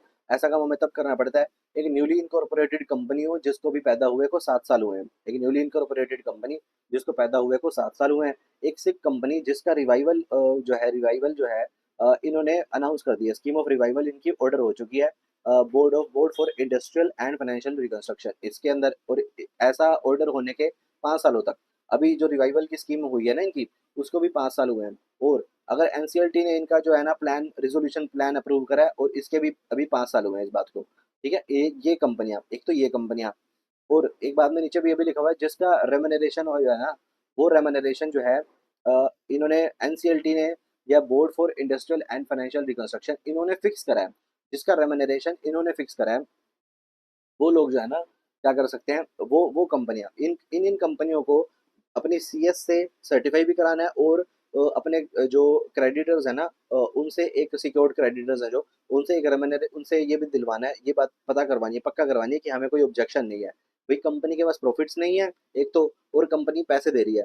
ठीक है, कंपनी के पास प्रॉफिट्स नहीं है और कंपनी के पास पैसे, कंपनी पैसे दे रही है। ये इन कंपनीज के केस में है, इन कंपनीज के केस में जो मैंने आपको भी बताया, न्यूली इनकॉर्पोरेटेड कंपनी, सिक कंपनी, इसका रेजोल्यूशन प्लान जिनका फ्रेम हो चुका है और जिसका जो है रेमुनरेशन जो है वो फिक्स कर चुके हैं, एनसीएलटी वगैरह फिक्स कर चुके हैं। उन इन कंपनियों की बात हो रही है यहाँ पे। ठीक है, और एक कंपनी और भी थी, मान लो मेरी कंपनी है, मेरी कंपनी में मैनेजरियल पर्सोनल्स हैं, इन मैनेजरियल पर्सोनल्स को पैसा दिया जा रहा है, लेकिन पैसा कौन दे रहा है? मेरे पास तो पैसा है नहीं, मेरे पास तो प्रॉफिट है नहीं यहाँ पे, लेकिन पैसा कौन दे रहा है? कोई फॉरेन कंपनी पैसा दे रही है, या फिर कोई ऐसी कंपनी पैसा दे रही है जिन्होंने अपने शेयर होल्डर से अप्रूव, जिन्होंने अपने अपने मालिकों से अप्रूवल दिलवा दिया कि हाँ, हम हमारी कंपनी इसकी कंपनी के मैनेजरियल पर्सोनल को पैसे दे देगी। कोई हमारी कंपनी कंपनी किसी और की, वो मुझे मेरी कंपनी के मैनेजरियल पर्सोनल्स को पैसा दे देंगे। भाई उनकी उस कंपनी ने अपने शेयर होल्डर से अप्रूवल दिलवा दी है कि वो राजी हैं कि भाई वो मेरी कंपनी के मैनेजरियल पर्सोनल्स को पैसा दे देंगे। या तो कोई फॉरेन कंपनी है वो मुझे पैसा दे रही है, या फिर कोई ऐसी कंपनी पैसा दे रही है मुझे जिनके शेयर होल्डर्स ने इस बात की अप्रूवल दे दी है कि भाई हाँ मेरी कंपनी में पैसा दे दो। और उनके शेयर होल्डर्स जब वो हमारी कंपनी के मैनेजरियल पर्सोनल्स को पैसा देते हैं ना, तो वो अपने 197 सेक्शन में प्रॉफिट जो 11% वाली लिमिट थी ना, 11% वगैरह वगैरह सारी लिमिट, वो उस रेमुनरेशन में उसको काउंट भी कर लेते हैं। मेरे को जो रेमुनरेशन दे रहे हैं वो अपने वाले रेमुनरेशन के अंदर उसको काउंट भी कर लेते हैं और मुझे पैसे दे रहे हैं। ये केस, ये वाला केस जो मैंने अभी आपको बताया। उसके बाद एक ऐसा केस जो एक ड्यूली इनकॉर्पोरेटेड कंपनी, ऐसी कंपनियां या जो रिजोल्यूशन प्लान जिनका फ्रेम हुआ है, जिनको 5-5 साल हुए हैं अभी, वो केस, और ऐसे ही कोई कंपनी जिसका लिमिट जो है एनसीएलटी वगैरह सेट कर चुका है।